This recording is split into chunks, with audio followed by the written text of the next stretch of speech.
اعوذ باللہ من الشیطان الرجیم بسم اللہ الرحمن الرحیم۔ سورہ آل عمران کی آیت نمبر 21 سے جو آیات کا سلسلہ شروع ہو رہا ہے، یہ آیات نازل ہوئیں جنگ احد کے بعد۔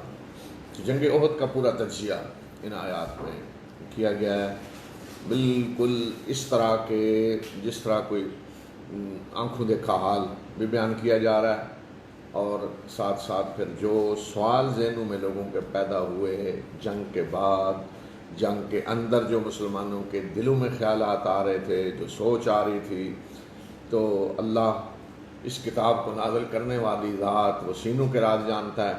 تو گویا کہ مسلمانوں کے سینوں میں جو راز تھے، جو خیالات تھے، جو سوچ آ رہی تھی، اس کو بھی بالکل قرآن نے کھول کے رکھ دیا ہے۔ تو ان آیات میں بڑا سبق ہے، تربیت ہے امت کے لیے، اور سب سے اہم چیز جو ان آیات سے معلوم ہوتی ہے وہ ہے سنن اللہ کے ضابطے۔ سنت کی جمع ہے سنن، کہ اللہ کے وہ ضابطے کہ جن کے ذریعے وہ قوموں کے ساتھ معاملات کرتا ہے، خواہ وہ قوم مسلمان ہوں یا کافر ہوں، جن کے ذریعے وہ اپنے بندوں کے ساتھ معاملات کرتا ہے، جو ضابطے اللہ نے مقرر کر دیے ہیں۔ اور وَلَن تَجِدَ لِسُنَّتِ اللَّهِ تَبْدِيلًا، اللہ تعالیٰ نے قرآن میں واضح کر دیا کہ اللہ کی سنت میں تم کوئی تبدیلی نہیں کبھی پاؤ گے، یعنی کہ یہ ضابطہ تھا اور اللہ نے کسی اور کے معاملے میں آ کے یہ ضابطہ بدل دیا۔ یہ ضابطے بدلتے نہیں ہیں، قیامت تک کے لیے ہیں اللہ کے یہ ضابطے قوموں کے ساتھ معاملات کرنے میں۔ تو اس میں آج ہمارے لیے، اس امت کے لیے بھی بڑا سبق ہے، اور قیامت تک کے لیے۔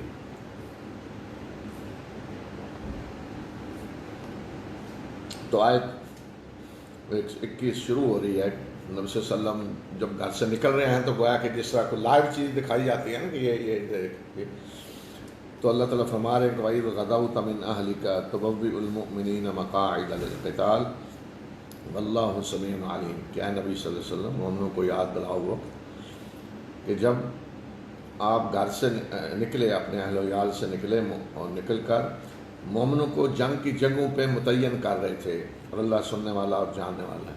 یعنی آپ مدینہ سے نکلے اور پھر احد پہنچ کر آپ متعین کر رہے تھے، لوگوں کو ڈیوٹیاں لگا رہے تھے کہ یہ کام تمہارا ہے، ادھر دفاع کا، ادھر۔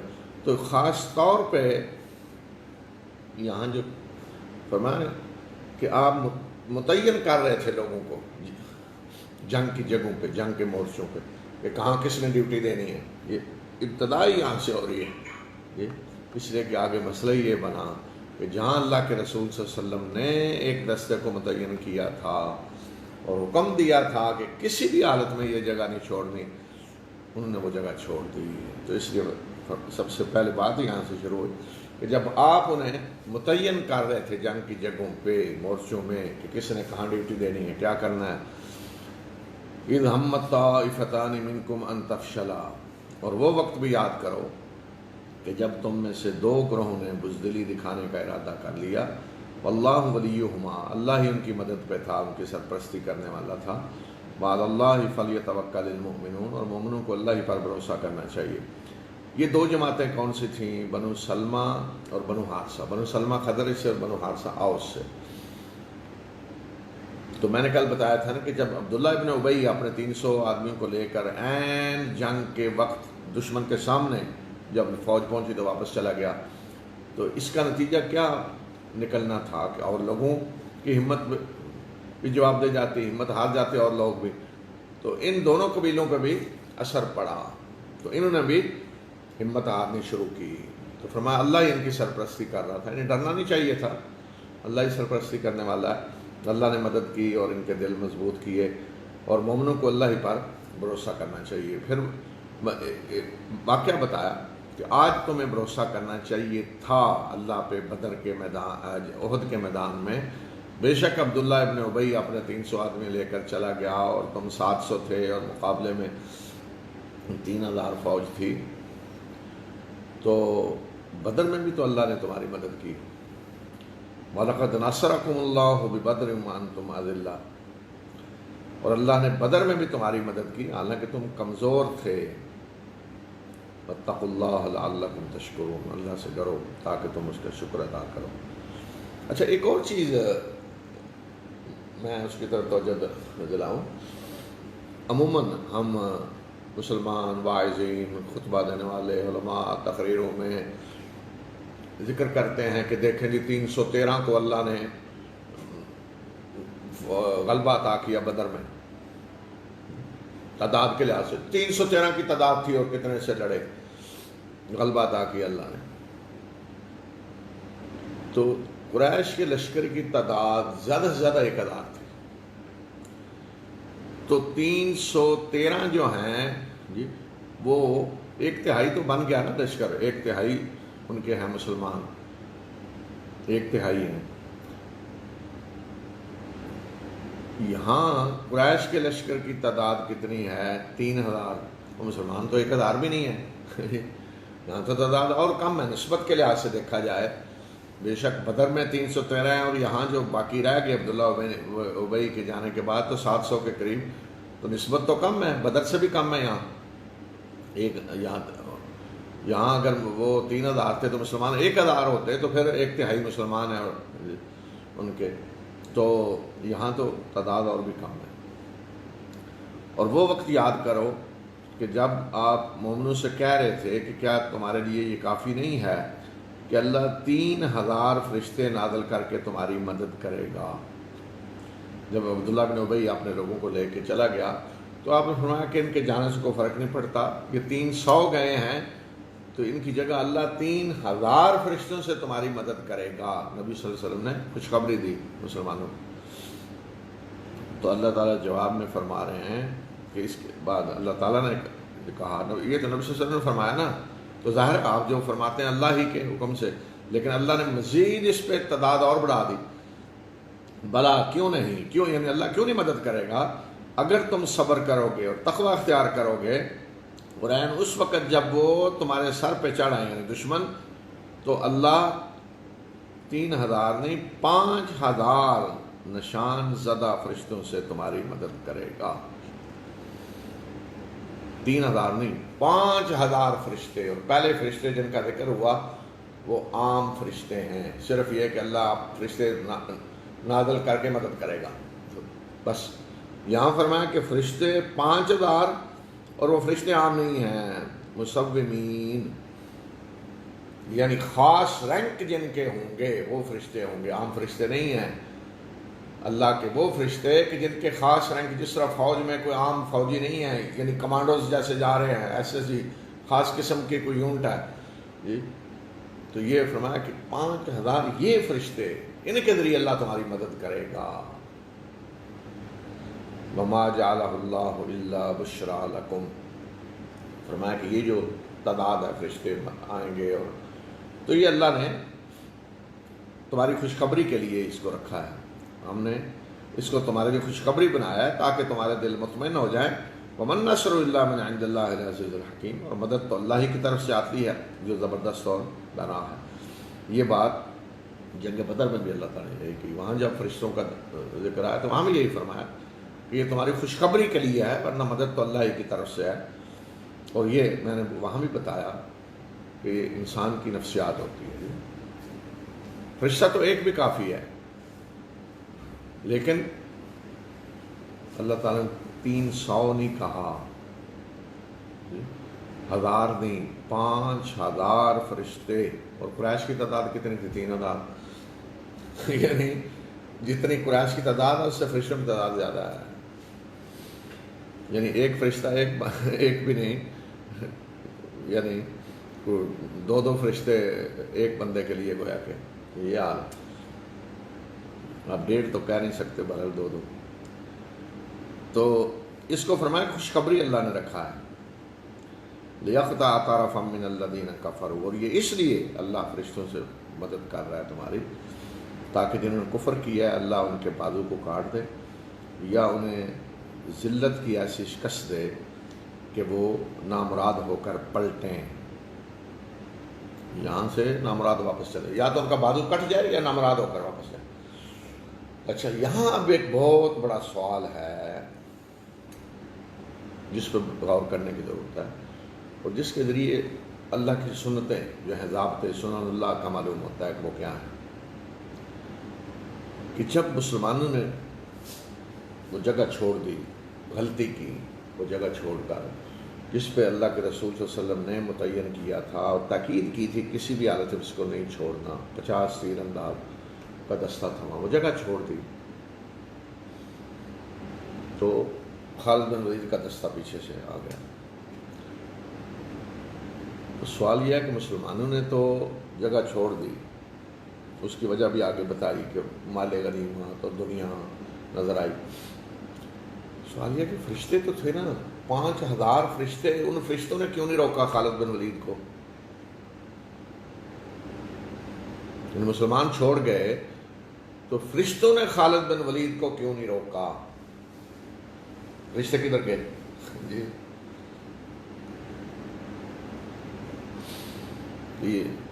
یہ سوال ہے، اس پہ ذرا غور کریں۔ فرشتے موجود ہیں، 5000 فرشتے ہیں، اور 200 کے قریب گھڑ سوار دستہ تھا، خالد بن ولید اور اکرمہ بن ابی جہل، تو پیچھے سے آ کے حملہ کر رہے ہیں، تو فرشتوں نے کیوں نہیں روکا انہیں؟ مسلمان تو تھوڑے سے بچے، وہ شہید ہو گئے، اکثر یہ چھوڑ کے چلی گئی تھی، فرشتوں نے کیوں نہیں روکا؟ اس لیے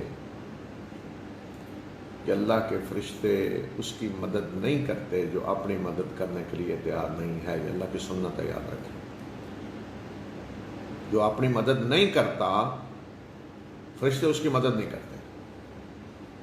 فرشتے اس وقت تک مدد پہ تھے اور رہتے اور رہے جب تک مسلمان جو جنگی قوانین ہیں، ضابطے ہیں، ان کے مطابق لڑ رہے تھے،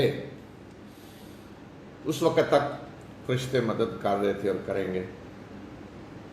لیکن اگر جو دنیا کے ضابطے ہیں، جس ضابطے کے مطابق تیاری جنگ کی ہونی چاہیے، اسلحہ ہونا چاہیے، باقی معاملات، میں نے جنگ کو اس طرح کرنا چاہیے، جنگی جو ہیں طریقے، اس طریقے سے جنگ لڑی جائے، سارا کچھ پلاننگ اس طریقے سے کی جائے، تو فرشتے مدد کریں گے۔ لیکن اگر مسلمان خود اپنی مدد نہیں کر رہے ہیں، یعنی ان کے پاس اسلحہ ہی نہیں ہے، صحیح جو ہونا چاہیے وہ نہیں ہے، تو فرشتے مدد نہیں کریں گے۔ وہ اس طریقے سے پلاننگ کر کے لڑنے کے لیے تیار نہیں ہے، فرشتے مدد نہیں کریں گے۔ وہ خود بزدلی دکھا رہے ہیں، فرشتے مدد نہیں کریں گے۔ وہ خود ایسی غلطیاں کر رہے ہیں کہ جس غلطی کے نتیجے میں لازماً شکست ہوتی ہے، اور فرشتے آ کے شکست کو روک دیں، یہ اللہ کی سنت نہیں ہے، یہ اللہ کی سنت نہیں ہے۔ اب دیکھیں بنی اسرائیل نے حضرت موسیٰ کو جب کہا کہ اذهب انت وربک فقاتلا انا ہاہنا قاعدون، جب مصر سے نکل کے آئے، غلامی سے نکل کے آئی قوم، غلامی کے اثرات اور بزدلی، شکست خوردگی، ساری وہ حالت، تو یہاں آ کے اللہ تعالیٰ نے کہا یہ سرزمین تمہیں ہم دے رہے ہیں، مصر کی مقدس، جاؤ جا کے لے لو، لکھ دیا ہم نے تمہارے لیے، لے لو جا کے۔ لیکن جہاد کے بندے تو ہیں نا وہاں، قابض ہیں، تو قبضہ تم نے خود چھڑانا ہے۔ تو انہوں نے کہا جی ہم نہیں لڑیں گے، تم اور تمہارا رب جاؤ۔ حضرت موسیٰ سے کہا جا کے لڑیں، ہم یہاں بیٹھیں گے۔ اتنی چہیتی قوم اللہ تعالیٰ کی، من و سلوہ نازل ہو رہا ہے، اور بادلوں نے سائے کیے ہوئے ہیں، اور چشمے ان کے سامنے پتھر سے چشمے پھوٹ رہے ہیں، اس طریقے سے اللہ تعالیٰ مہمان نوازی کر رہا ہے اس قوم کی، اتنی چہیتی پیاری قوم۔ لیکن جب انہوں نے کہا جی ہم تو یہاں بیٹھیں گے، آپ اور آپ کا رب جا کر لڑیں، تو اللہ تعالیٰ نے یہ کہا کہ تھکے ہوئے آئے ہیں، شکست خوردہ ذہنیت، وہاں سے مصر سے نکل کے، چلو بیٹھو، اللہ کے فرشتے کچھ کر لیں گے۔ نہیں،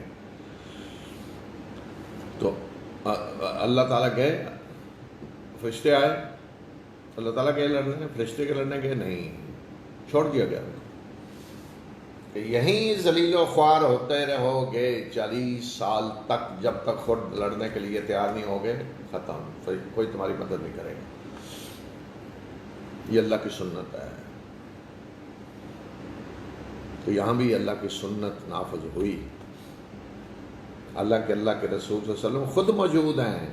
جی کوئی عام مسلمانوں کا مسئلہ نہیں ہے، کوئی صحابہ کی جماعت ہے، کوئی تابعین ہے، یا عام مسلمانوں کا کوئی لشکر ہے۔ اللہ کے رسول صلی اللہ علیہ وسلم بذات خود لشکر کی کمان کر رہے ہیں، کمانڈر آپ ہیں، لشکر کو آپ نے ترتیب دیا ہے، لیکن آپ کی پلاننگ پوری جو تھی لشکر کی وہ تو زبردست قسم کی تھی، بہترین پلاننگ، اس سے اچھی کو پلاننگ کا تصور نہیں کیا جا سکتا۔ ایسی جگہ آپ نے تلاش کی کہ پیچھے احد پہاڑ ہے جی، دائیں طرف اس طرف بھی احد ہے، ادھر سے بھی دشمن نہیں آ سکتا، صرف بائیں طرف سے جو جگہ تھی وہاں سمجھ گئے کہ یہاں سے ہمیں خطرہ ہو سکتا ہے، اور وہاں آپ نے اس دستے کو متعین کیا اور سخت ترین تاکید کے ساتھ۔ آپ جانتے تھے کہ اگر کچھ ہمیں پرابلم ہوئی تو ادھر سے ہونی ہے، قریش اگر کوئی فائدہ اٹھائیں گے تو یہی کمزور پہلو ہے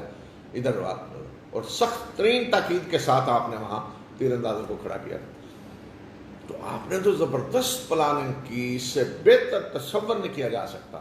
تو آپ کی قیادت، آپ کا کمانڈر کی حیثیت سے جو آپ نے کرنا تھا زبردست طریقے سے ہوا، اس سے بہتر کوئی تصور نہیں۔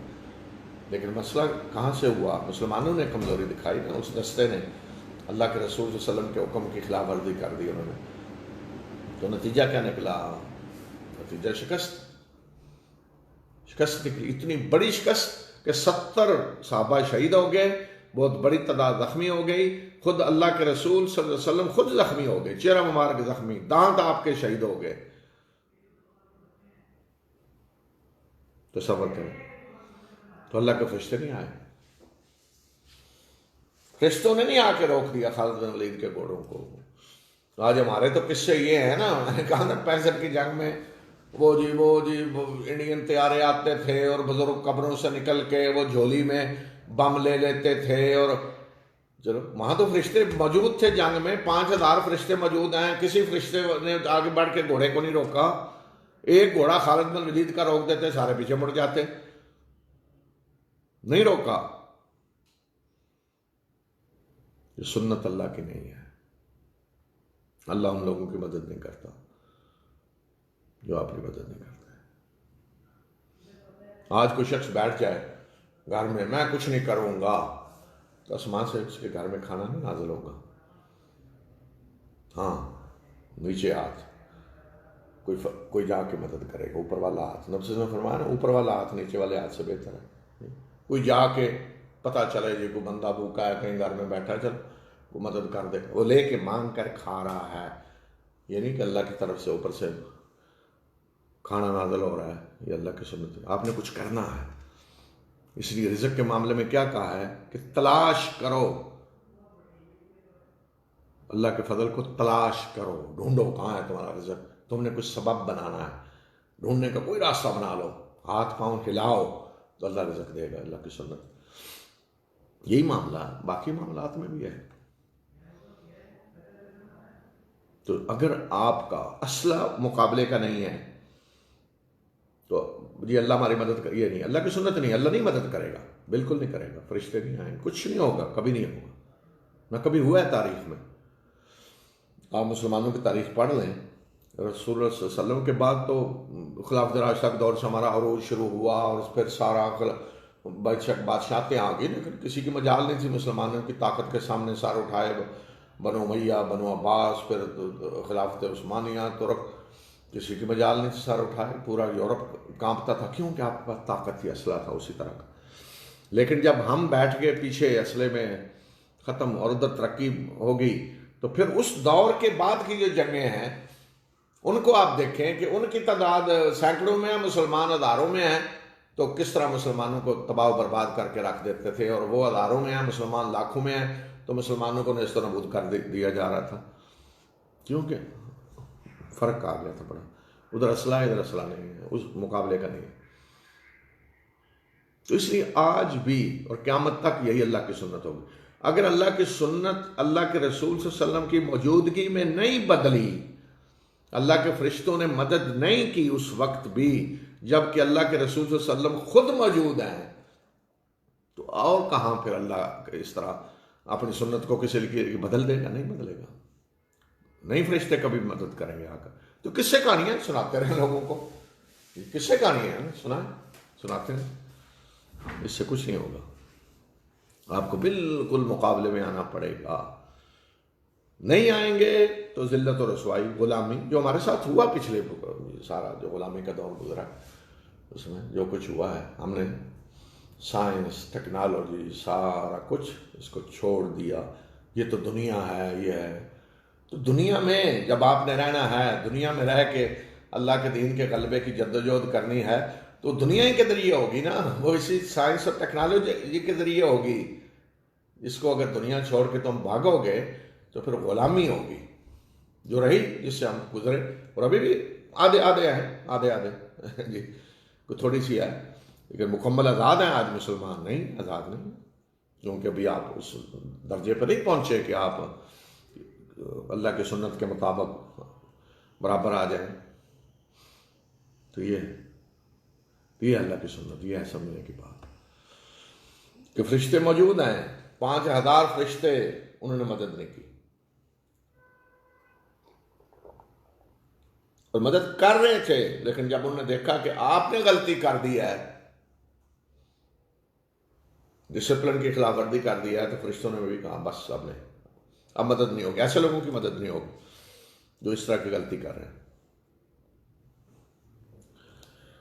تو یہ اللہ کی سنت یاد رکھیں، آج بھی قیامت تک کے لیے ہم آج بھی جو خواب دیکھ رہے، بدقسمتی یہ ہے، خوفناک چیز یہ ہے کہ آج بھی ہم جو خواب دیکھ رہے ہیں نا کہ ہمارا مثلا ایک ہے نا بڑی تمنا، اور وہ ہونا ہے اللہ کے رسول صلی اللہ علیہ وسلم نے جس طرح فرمایا، خلافت علی منہاج النبوہ جس طرح پہلے قائم ہوئی، جی خلافت راشد وہ دوبارہ قائم ہونی ہے قیامت سے پہلے، رسول اللہ صلی اللہ علیہ وسلم فرما کے گئے ہیں اور ہونا ہے، آپ کا فرمان حق ہے، اسی طرح ہونا ہے، خلافت علی منہاج النبوہ قائم ہونی ہے، دنیا سے آخر قیامت سے پہلے ہونی ہے، لیکن جس طریقے سے ہم سمجھ رہے ہیں اس طریقے سے نہیں۔ ہم سمجھ رہے ہیں کہ امام مہدی یا وہ کوئی آ کے آئیں گے تو اس وقت تو پھر کوئی ضرورت نہیں ہوگی اسلحے کی، کسی چیز کی، انہوں نے پھونک مارنی ہے تو ادھر یہ ہو جانا ہے، اور پھونک مارنی ہے تو ادھر یہ ہو جانا ہے، اور وہ تو یہ اس طرح اللہ کی سنت نہیں ہے۔ یہاں عہد میں دیکھ لیں جی کہ تھوڑی سی کمزوری ہوئی تو کیا نتیجہ نکلا۔ تو یہ بدقسمتی یہ ہے کہ ہم ابھی بھی یہ نہیں سوچ رہے۔ میں نے کل بھی پرسوں بھی کہا، جو سب سے ہماری بڑی بدقسمتی، اور جس پہ غور کریں تو کانپ اٹھتا ہے آدمی کہ ہم چلے کدھر گئے ہیں۔ جو چیز سب سے بڑی نیکی تھی، سب سے بڑی نیکی، حج سے بھی بڑی، روزے سے بھی بڑی، نماز سے بھی بڑی، سب سے بڑی نیکی تھی، اور سوچیں ذرا کون سی، سوچیں ذرا تھوڑی دیر ایک لمحہ کے لیے سوچیں کون سی آپ کے ذہن میں آئے گی نیکی۔ وہ کیا تھی؟ جہاد فی سبیل اللہ، اللہ کے راستے میں جہاد، قتال، اور اس قتال کے لیے تیاری، اور جو اس راستے میں خرچ ہوگا، اس تیاری میں خرچ ہوگا، اسلحہ بنانے میں خرچ ہوگا، وہ سب سے بڑے اجر و ثواب کا کام ہے، سب سے بڑا اجر و ثواب اس میں ہے۔ آج ہم اس کو چھوڑ چکے ہیں، ہمارے ذہن میں وہ ثواب کا کام ہی نہیں ہے۔ تو یہ امت کیسے اٹھ سکتی ہے؟ مسلمانوں کی موجودہ جو حالت ہے اس میں اٹھ سکتے ہیں؟ اس غلامی سے نکل سکتے ہیں؟ نہیں، دور دور تک کوئی امید نہیں، اس لیے کہ جب آپ کا ذہن ہی بدل چکا ہے، جو سب سے بڑا کام تھا، جو سب سے بڑی نیکی تھی، جو سب سے بڑا بہترین مال آپ کا جو خرچ ہونا تھا، وہ اس کو آپ بالکل ثواب سمجھ نہیں رہے، کسی کھاتے میں نہیں ڈال رہے، کوئی نیکی کا کام ہی نہیں ہے آپ کے ہاں، تو کس طرح یہ امت اٹھ سکتی ہے؟ تصور ہی نہیں کیا جا سکتا۔ مسئلہ تو یہ ہے، ایک تو یہ کہ چلو جی ہم لگے ہوئے ہیں، ہم چلو پھر تو آدمی اتنا وقت لگے گا، کچھ ہو جائے گا، ہے ہی نہیں، نیکی سمجھی نہیں جا رہی، بلکہ جو کچھ ہو رہا ہے پتہ نہیں وہ ہو کس طرح گیا، اس طرح کے ذہنیت کے موجودہ ہوتے ہوئے کچھ ہو گئے بڑے بڑے کام جی، اور وہ بھی ان کی بھی کتنی تکلیف ہے، یہ کیسے ہو گئے؟ تو پھر یہ حالت ہو تو ہم سمجھتے نہیں ان چیزوں کی ضرورت نہیں ہے، وہ آئیں گے تو یہ ہو جائے گا، وہ ہو جائے گا، یہ اللہ کی سنت نہیں ہے، کبھی نہیں ہوا۔ تو اللہ کے رسول صلی اللہ علیہ وسلم کے ساتھ اللہ کے ہوتے ہوئے اللہ کی سنت نہیں بدلی، تو یاد رکھیں کسی اور کے ساتھ اللہ کی سنت بدل جائے گی؟ کیا کوئی امام اللہ کے رسول صلی اللہ علیہ وسلم سے بڑا ہے کہ اللہ کے رسول صلی اللہ علیہ وسلم کے ہوتے ہوئے تو اللہ نے اپنی سنت نہیں بدلی، اور کسی امام کے ہوتے ہوئے اللہ اپنی سنت بدل دے گا؟ تو یہ نہیں ہوتا، یہ اللہ کی سنت نہیں، یاد رکھیں۔ تو یہ فرمایا کہ یہ اس لیے اللہ نے فرشتے نازل کیا بھی۔ پھر اس مرحلے پہ قریش کے لوگوں نے جو کچھ کیا، اللہ کے رسول صلی اللہ علیہ وسلم چہرہ مبارک زخمی ہو گیا، آپ کو اتنی تکلیف پہنچی، دانت آپ کے شہید ہو گئے، تو بعض لوگوں نے کہا اور کہ یہ کیا ایسے لوگوں کی مغفرت ہو سکتی؟ یا اللہ کے رسول صلی اللہ علیہ وسلم نے کہا کہ ایسی قوم کیسے کامیاب ہوگی جس نے اپنے رسول کو زخمی کر دیا؟ ظاہر معاملہ تو معمولی نہیں ہے۔ تو یہاں اللہ تعالیٰ نے نبی صلی اللہ علیہ وسلم کو مخاطب کر رکھا، لیس لک من الامر شیء او یتوب علیہم او یعذبہم فانہم ظالمون، کہ اے نبی صلی اللہ علیہ وسلم اس معاملے میں آپ کو اختیار نہیں ہے، کوئی اختیار اللہ کے ہاتھ میں، کیا کہ اللہ ان کی توبہ قبول کرتا ہے یا انہیں عذاب دیتا ہے اس لیے کہ ظالم ہے۔ اور اس سے بڑا ظلم کیا ہے کہ اللہ کے رسول کو کوئی شخص زخمی کر رہا ہے۔ اور لیکن اللہ نے ابھی توبہ کے دروازے بند نہیں کیے۔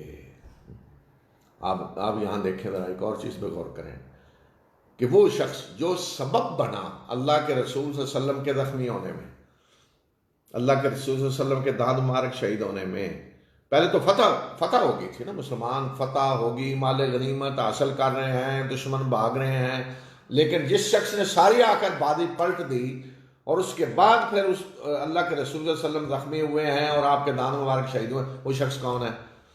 خالد بن ولید۔ اگر یہیں توبہ کا دروازہ بند ہو جاتا کہ بس میرے رسول کو صلی اللہ علیہ وسلم کو زخمی جس کی وجہ سے ہوا، بس آج سے توبہ کا دروازہ بند ہے، ان کو نہیں معاف کروں گا میں، ختم، تو یہ سارے بڑے بڑے اسلام کے جو سپاہی اور فتوحات جن کے ذریعے ہوئیں اور سارے ملکوں کو اللہ کے دین میں جنہوں نے داخل کرا دیا، وہ یہی تو تھے جو ادھر آج اللہ کے رسول سے کے لڑ رہے تھے۔ وہی خالد بن ولید جو اللہ کی تلواروں میں سے ایک تلوار بن گئے۔ تو یہ اللہ کی سنت کہ اللہ توبہ کا دروازہ بند نہیں کرتا، توبہ کا دروازہ کھلا ہے کہ آج جو دشمن کے صفوں میں کھڑے ہیں، جو سب سے بڑے آپ کے دشمن ہیں، کل وہ اسلام کے سب سے بڑی سپاہی بن سکتے ہیں، آپ سے بڑے سپاہی بن سکتے ہیں۔ مسلمانوں کو اس نظر سے بھی دیکھنا چاہیے۔ اسلام کسی قبیلے کا نام نہیں ہے، یہ قبیلہ ہے، اس میں جو پیدا ہوا مسلمان ہے اور جو دوسری طرف کسی دوسرے قبیلے میں پیدا ہوا وہ کافر ہے، اور اس نے کافر رہنا ہے کیونکہ وہ قبیلے کا مسئلہ ہے اور یہ قبیلہ ہے مسلمان۔ اسلام قبیلے کا نام نہیں ہے، یہ اللہ کا دین ہے۔ جو چاہے اس میں داخل ہو، کسی رنگ، نسل، زبان کی اس میں کوئی پابندی نہیں ہے، یہ اللہ کا دین ہے، جو چاہے، سب کے لیے دروازے کھلے ہیں۔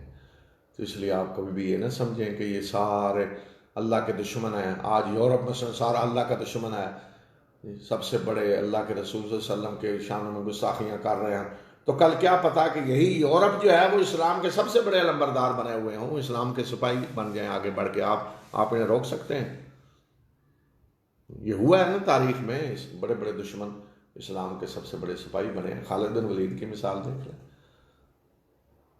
اکرمہ بن ابی جہل، ان کی دیکھیں قربانیاں، جنگ یرموک میں اور باقی جنگوں میں اللہ نے شہادت عطا کی۔ پھر باقی قریش کے لیڈر سارے جو اس وقت جنگ احد میں آئے ہوئے تھے، ان سب کے کارنامے دیکھیں بعد میں۔ تو یہ اللہ تعالیٰ نے فرمایا کہ یہ اللہ کا ہاتھ میں ہے کہ ان کی اللہ توبہ قبول کرے یا انہیں عذاب دے۔ تو یہاں ایک اور بھی سوال ہے جو ہم بعض دفعہ سمجھتے ہیں، ہمارے ذہنوں میں جو سوچ ہے نا وہ کہ اب دیکھیں اللہ کے رسول صلی اللہ علیہ وسلم کو جنہوں نے زخمی کیا، شکست ہوئی، مسلمانوں شکست، فتح شکست میں بدل گئی، فتح شکست میں بدل گئی، تو یہاں یہ ہوا کہ ان پہ عذاب آ گیا فوراً؟ نہیں، اللہ نے مہلت دی ہے، لڑ رہے ہیں اسلام کے خلاف۔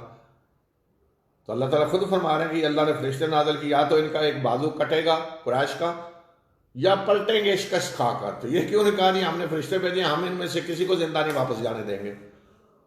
ہو سکتا تھا نا، یہاں آ گئے اللہ کے رسول سے لڑنے، اللہ کے رسول کے شہر میں، کسی کو واپس نہیں جانے دیں گے. اللہ نے یہ کہا نہیں، ایک بازو کٹ جائے گا واپس جائیں گے، پھر آئے واپس اس سے بڑی طاقت کے ساتھ آئے. یہ اس لیے کہ امتحان ہے دنیا میں امتحان ہو رہا ہے. اہل کفر کو بھی اللہ نے مہلت دی ہے کہ وہ کفر کے راستے میں مال کتنا خرچ کرتے ہیں دیکھا جائے، جانی قربانیاں کتنیاں دیتے ہیں، کیا پلانیں کرتے ہیں، کیا جدوجہد کرتے ہیں، ان کو بھی اللہ نے مہلت دی ہوئی ہے. دوسری طرف تاکہ مسلمانوں کو بھی دیکھا جائے وہ کیا کرتے ہیں اللہ کے دین کے لیے، وہ کتنا مال خرچ کرتے ہیں، کتنی پلاننگ کرتے ہیں، کتنی قربانیاں دیتے ہیں. یہ امتحان ہو رہا ہے دنیا میں، تو اس امتحان کے لیے ان کو بھی مہلت ملی ہوئی ہے، مسلمانوں کے لیے سامنے بھی راستہ کھلا ہے. تو یہ قیامت تک ہوگا یہ حق اور باطل کی کشمکش. اس لیے نہیں کہ اللہ کافروں کا مقابلہ نہیں کر سکتا، ایک لمحے کی بات ہے. اللہ کے لشکر تو آج دیکھ لیے ہیں نا، وما یعلم جنود ربک الا ہو، کہ اللہ کے سوا اس کے لشکروں کو کوئی نہیں جانتا. یہ ایک لشکر ہے کرونا جو نظر بھی نہیں آ سکتا کسی کو. آج دنیا کی ساری سپر پاور کو ہلا کے جس نے رکھ دیا ہے، اور دیکھ لیں پوری دنیا کو کس طرح پلٹ کر رکھ دیا، اور پتہ نہیں کیا بننے والا اور کیا ہونے والا. وہ اللہ کا لشکر، وہ ایک معمولی سی چیز جسے کوئی دیکھ بھی نہیں سکتا. یہ اللہ کی قدرت کہ وہ جب پکڑنا چاہے تو اس کو تو کوئی فوجیں بھیجنے کی بھی ضرورت نہیں ہے، بڑی بڑی کسی F-16 کی ضرورت نہیں. وہ اس طرح پکڑتا ہے قوموں کو اٹھا کر اوپر سے نیچے. لیکن اگر مسلمانوں کا اور کافروں کا معاملہ ہوگا تو وہاں کرونا نہیں آ کے کرے گا جی کافروں کی ساری فوج میں کیڑے پڑ گئے بیٹھے ہوئے تھے اور کرونا نے آ کے نہیں.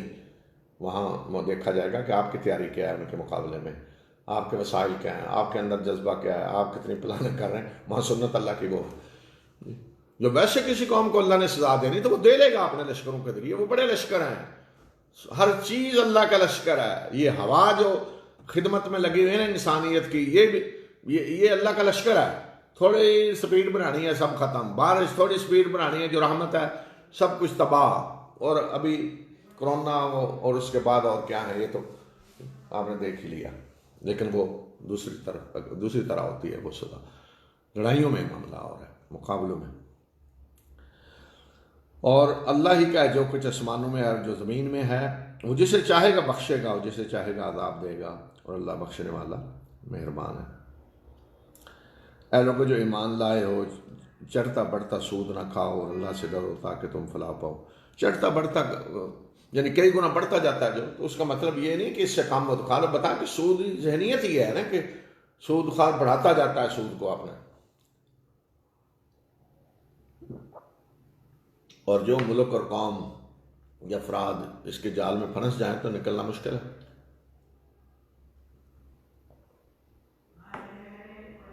اس لیے کہ ذہنیت آدمی کی یہ ہوتی ہے کہ جب آدمی کما کے کھا رہا ہو نا روزانہ محنت کر کے، تو اسے پتہ ہوتا ہے میں نے کس طرح کمایا اور کس طرح خرچ کرنا ہے.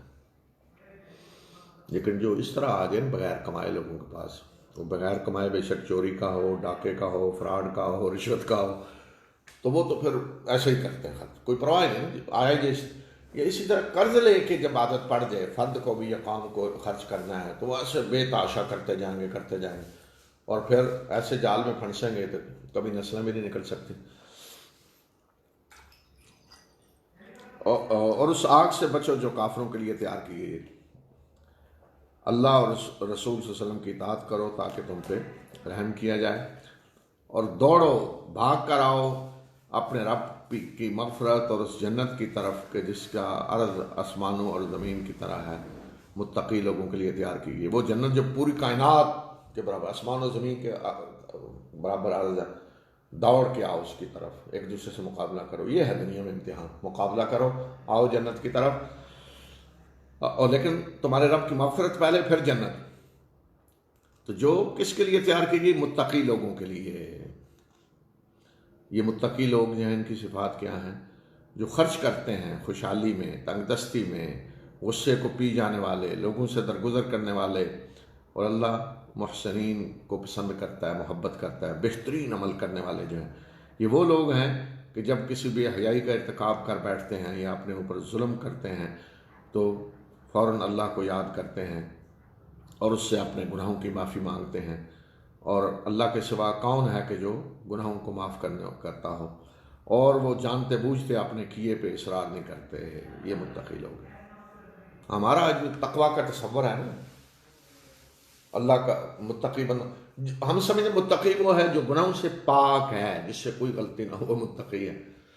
گناہوں سے پاک جی اللہ کے رسول ہیں جی، باقی انسانوں سے تو غلطیاں ہوتی ہیں جی۔ تو متقی وہ نہیں ہے، میرٹ اللہ کی یہ نہیں کہ متقی وہ ہے جس سے غلطی نہ ہو، نہیں۔ متقی وہ ہے کہ جب وہ گناہ کر بیٹھے، وہ بے حیائی کا کام کر بیٹھے یا گناہ کر بیٹھے، تو اپنے کیے پہ اصرار نہ کرے، فوراً سے یاد آئے کہ میں نے اپنے رب کی نافرمانی کی، اور فوراً توبہ کرے۔ یہ ہے میرٹ، کہ جب وہ کسی بے حیائی کا ارتکاب کرتے ہیں، کوئی برا کام یا ظلم اپنے اوپر، گناہ، کسی کا حق مارنا، حق تلفی، سارے گناہ اس میں، تو ذکر اللہ، انہیں اللہ یاد آتا ہے کہ یہ تو میرے رب نے اس سے منع کیا تھا، یاد آتا ہے، جس طرح حضرت آدم کا ہے، پھل کھایا، یاد آ گیا فوراً کہ ہمارے رب نے منع کیا تھا، فوراً توبہ کی۔ تو یہ فرمایا کہ اللہ کو یاد کرتے ہیں، اپنے گناہوں کی معافی مانگتے ہیں، اور اللہ کے سوا کون ہے جو گناہ معاف کرتا، اور اپنے کیے پہ اصرار نہیں۔ متقی وہ ہے جو گناہ پہ ڈٹا نہیں رہتا، غلطی ہوگی معافی مانگے گا اللہ سے۔ یہ وہ لوگ ہیں کہ ان کی جزا ہے، بدلہ ہے ان کے رب کی طرف سے مغفرت، اور ایسے باغ کے جن کے اندر نہریں بہہ رہی ہوں گی، اور ان میں وہ ہمیشہ رہیں گے۔ بہترین اجر ہے کام کرنے والوں کے لیے جو عمل کر رہے ہیں۔ اب پھر مخاطب ہے جنگ کی طرف دوبارہ پلٹایا اللہ، تو یہ آیات بھی اس میں آئیں کہ اللہ تمہیں جنت کی طرف بلا رہا ہے، اور یہ بھی جنت کا راستہ ہے سب سے بڑا، اللہ کے راستے میں شہادت، اور یہ جنت کن کے لیے وہ بتایا۔ تم سے پہلے حالات گزر چکے ہیں، قد خلت من قبلکم سنن، تم سے پہلے سنن یعنی اللہ کے ضابطے گزر چکے ہیں، زمین میں چلو پھرو اور دیکھو کہ جھٹلانے والوں کا کیا انجام ہوا۔ قریش کو سب کو مخاطب کیا کہ پہلے اللہ نے قوموں کے ساتھ جو معاملے کی نا، سنن اللہ کی وہ گزر چکی ہیں، تاریخ۔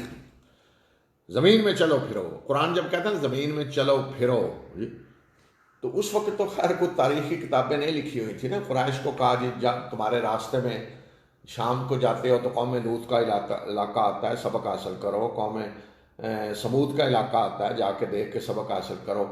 لیکن آج سبق حاصل کرنے کے لیے کہیں دور جانے کی ضرورت ہے، تاریخ موجود ہے۔ تو قرآن جب کہتا ہے قل سیروا فی الارض، زمین میں چلو پھرو، تو مطلب تاریخ سے سبق حاصل کرو، قوموں کی تاریخ دیکھو، بڑی بڑی قومیں جن کا عروج تھا، سپر پاور تھی پہلے، وہ کدھر گئیں، کیوں ایسا ہوا، آج جو ہیں یہ کیسے آئے۔ تو یہ فرمایا کہ دیکھو جھٹلانے والوں کا کیا انجام ہوا۔ یہ لوگوں کے لیے ایک بیان ہے اور ہدایت اور نصیحت ہے متقی لوگوں کے لیے۔ پھر مسلمانوں کو مخاطب کی جو اس وقت کفیت تھی، اب مسلمان شکست خوردہ ہو چکے ہیں، 70 آدمی شہید، زخمی، اب آگے کیا ہے، ارد گرد سارے دشمن دوبارہ دلیر ہو گئے ہیں۔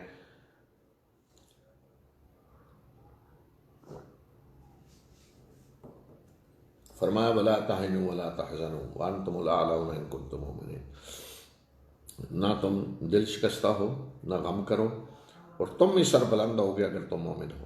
اگر مومن ہو تو سربلندی تمہارے لیے ہے، تو دل شکستہ ہونے کی ضرورت نہیں، نہ غم کرنے کی ضرورت ہے۔ پھر مسلمانوں کو حالات واقعات کے سامنے رکھ کے بتایا کہ اگر آج تمہیں چوٹ لگی ہے تو مخالف فریق کو بھی اسی طرح کی چوٹ لگ چکی ہے، یعنی بدر میں آج تمہارے 70 شہید ہوئے ہیں، بدر میں ان کے مرے تھے 70۔ اور یہ گردش ایام ہے جس کو ہم لوگوں کے درمیان پھیرتے رہتے ہیں، کل انہیں شکست ہوئی تھی آج تمہیں ہوگی، تو انہیں بھی چوٹ لگی ہے، تو چوٹ لگنے کے بعد دوبارہ آگے تم پہ حملہ کرنے، تو تم کیوں اس طرح اتنا تمہارا دل شکستہ ہو رہے۔ اور یہ اس لیے ہوا، فرمایا کہ وجہ کیا ہے، کیوں ہم نے یہ ہونے دیا، تاکہ اللہ جان لے ان لوگوں کو جو ایمان لائے، اور وہ تم میں سے کچھ کو شہادت کے مرتبے پہ فائز کرے، تاکہ کچھ لوگ جو تمنا تھی شہادت کی انہیں موقع ملے اللہ کے راستے میں شہید ہونے کا بھی۔ یعنی اب اگر کبھی مسلمانوں کو شکست ہی نہ ہو تو پھر شہداء کا درجہ بھی تو کسی کو اللہ نے دینا ہے نا، اور اللہ ظالموں کو پسند نہیں کرتا۔ اور یہ اس لیے ہوا تاکہ اللہ ایمان لانے والوں کو چھانٹ کر الگ کر دے اور کافروں کو نیست و نابود کر دے۔ یہ جو سنت ہے اللہ کی کہ حق اور باطل کی کشمکش ہو رہی ہے، یہ اس لیے ہوئی ہے، کبھی مسلمانوں کو شکست ہوگی، کبھی کافروں کو شکست، کبھی مسلمانوں کو فتح، کبھی ان کو، اس لیے کہ تاکہ اللہ مومنوں کو چھانٹ کر الگ کر دے، مومن الگ ہو جائیں اور کافر الگ ہو جائیں، پھر اللہ کافروں کو مٹا کے رکھ دے، اس لیے یہ آزمائش ہوتی ہے۔ اب دیکھیں نا، مکہ میں پوری آزمائش ہوتی رہی تو کچھ لوگ پھر بھی ایمان نہیں لائے نا مکہ میں، جنہوں نے بڑے کارنامے کرنے تھے بعد میں، لیکن ابھی مکہ میں تھے۔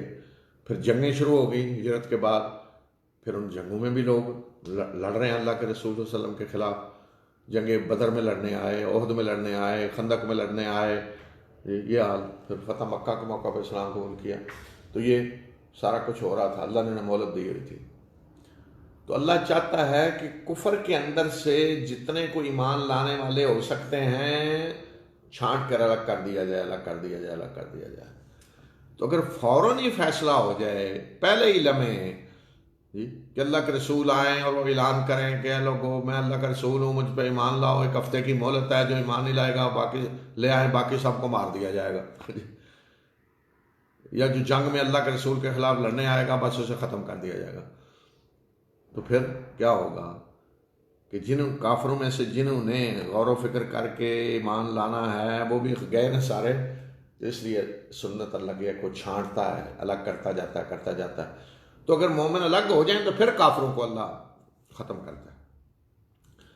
پھر مسلمانوں کو کہا کہ تم جو جنت کے تمنا کر رہے تھے کہ جنت میں جانا ہے، تو کیا جنت کیسے ملتی؟ تم نے ایسے ہی سمجھ لیا جنت بڑا آسان سودا ہے؟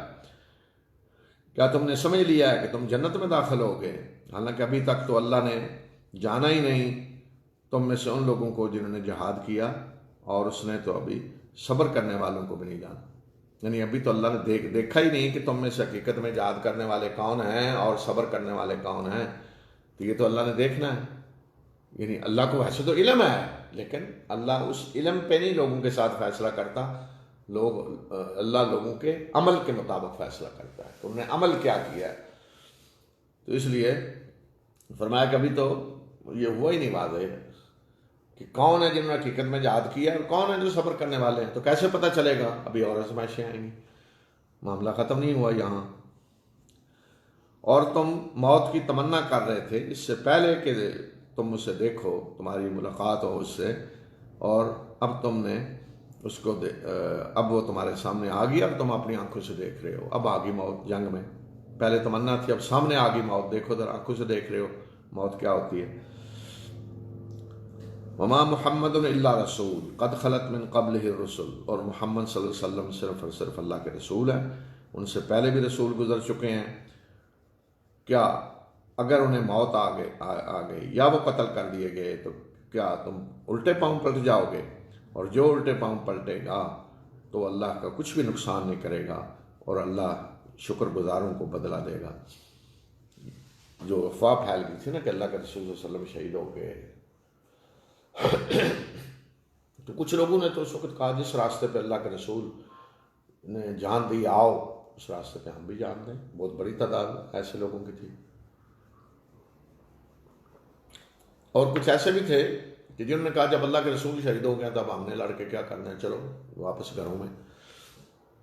تو اس کا یہ جواب دیا کہ محمد صلی اللہ علیہ وسلم اللہ کے رسول ہیں، قد خلت من قبلہ الرسل، تو آپ سے پہلے رسول گزرے۔ کیا مطلب کہ آپ سے پہلے جو رسول آئے کیا وہ موجود ہیں آج دنیا میں؟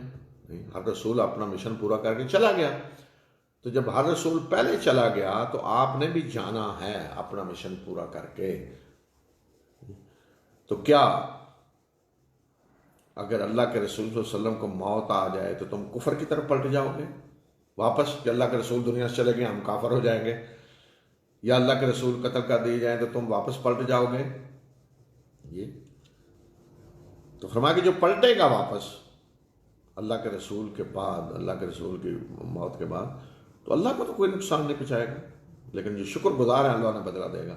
یہی بات حضرت ابو بکر رضی اللہ تعالیٰ عنہ نے رسول اللہ صلی اللہ علیہ وسلم کی وفات کے وقت کہی تھی نا، جب صحابہ جذباتی کیفیت یہ تک حضرت عمر جیسی شخصیت کا ہے جس نے کہا کہ اللہ کے رسول وفات پا گئے میں تو مار دوں گا، جذباتی کیفیت، محبت ہو کہ میں یہ جذبات ہوتے ہیں۔ تو حضرت عمر کہتے ہیں مجھے بھول ہی گئی تھی قرآن کی آیت، ایسی جذباتی کیفیت کہ جیسے آیت ہی بھول گئی۔ تو پھر حضرت ابوبکر تشریف لائے اور یہ انہوں نے آیت پڑھی، اور پھر فرمایا کہ من کان یعبد محمدا فإن محمدا قد مات ومن کان یعبد اللہ فإن اللہ حی لا یموت، کہ جو محمد صلی اللہ علیہ وسلم کی عبادت کرتا تھا تو وہ جان لے کہ وہ تو دنیا سے رخصت ہو گئے، اور جو اللہ کی عبادت کرتا ہے تو اللہ حی قیوم ہے، زندہ و جاوید ہستی ہے۔ تو ہم اللہ کے رسول صلی اللہ علیہ وسلم کی عبادت نہیں کرتے، ہم اللہ کے رسول صلی اللہ علیہ وسلم کی اطاعت کرتے ہیں۔ عبادت اللہ کی ہے، اطاعت اللہ کے رسول صلی اللہ علیہ وسلم کی ہے۔ تو یہ بات وہ کرنے کی کہ ہم عبادت اللہ کی کرتے ہیں۔ تو یہ مسلمانوں کو کہا کہ اگر یہ ہوا تو پھر، اور کسی نفس کے لیے، اور کسی نفس کو موت نہیں آئے گی مگر اللہ کے اذن سے، یہ لکھا ہوا نوشتہ ہے مقررہ وقت کے لیے، اور جو دنیا کا بدلہ چاہے گا تو اسے ہم دنیا ہی میں دے دیں گے، اور جو آخرت کا ثواب بدلہ چاہے گا تو اسے ہم اسی میں سے دیں گے، اور ہم شکر گزاروں کو بہترین بدلہ دیں گے۔ یہ بتایا کہ کسی کی موت اللہ کے اذن کے بغیر نہیں آ سکتی۔ یہ بھی تھا نا 70 آدمی شہید ہو گئے تو ایسے ہی جنگ میں گئے تو موت آ گئی، موت اللہ کے اذن کے بغیر نہیں آ سکتی۔ ساری دنیا کے لوگ بھی اکٹھے ہو جائیں کسی کو مارنے کے لیے تو اللہ کا اذن نہیں ہے تو موت نہیں آئے گی، ساری دنیا کے لوگ اکٹھے ہو جائیں، اللہ کی پرمیشن کے بغیر موت نہیں آئے گی۔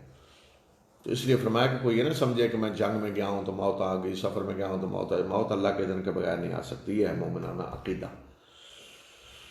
حضرت خالد بن ولید رضی اللہ تعالیٰ عنہ یہی بات فرمایا کرتے تھے کہ حضرت خالد نے کسی جنگ میں شہید نہیں ہوئے، بستر پہ موت آئی تو کہا کرتے تھے لوگوں کو، دیکھو میں خالد بن ولید جو جنگیں لڑتا رہا ساری زندگی، اور میرے جسم کا کوئی حصہ نہیں ہے جس پہ تیر، تلوار یا نیزے کا زخم نہ ہو، تو دیکھ لو میں اس طرح جان دے رہا ہوں بستر پہ جیسے اونٹ مر رہا ہوتا ہے پڑا ہوا، اونٹ بیمار کوئی ہے تو مر رہا ہے لیٹا ہوا، اس طرح میں جان بستر پہ دے رہا ہوں۔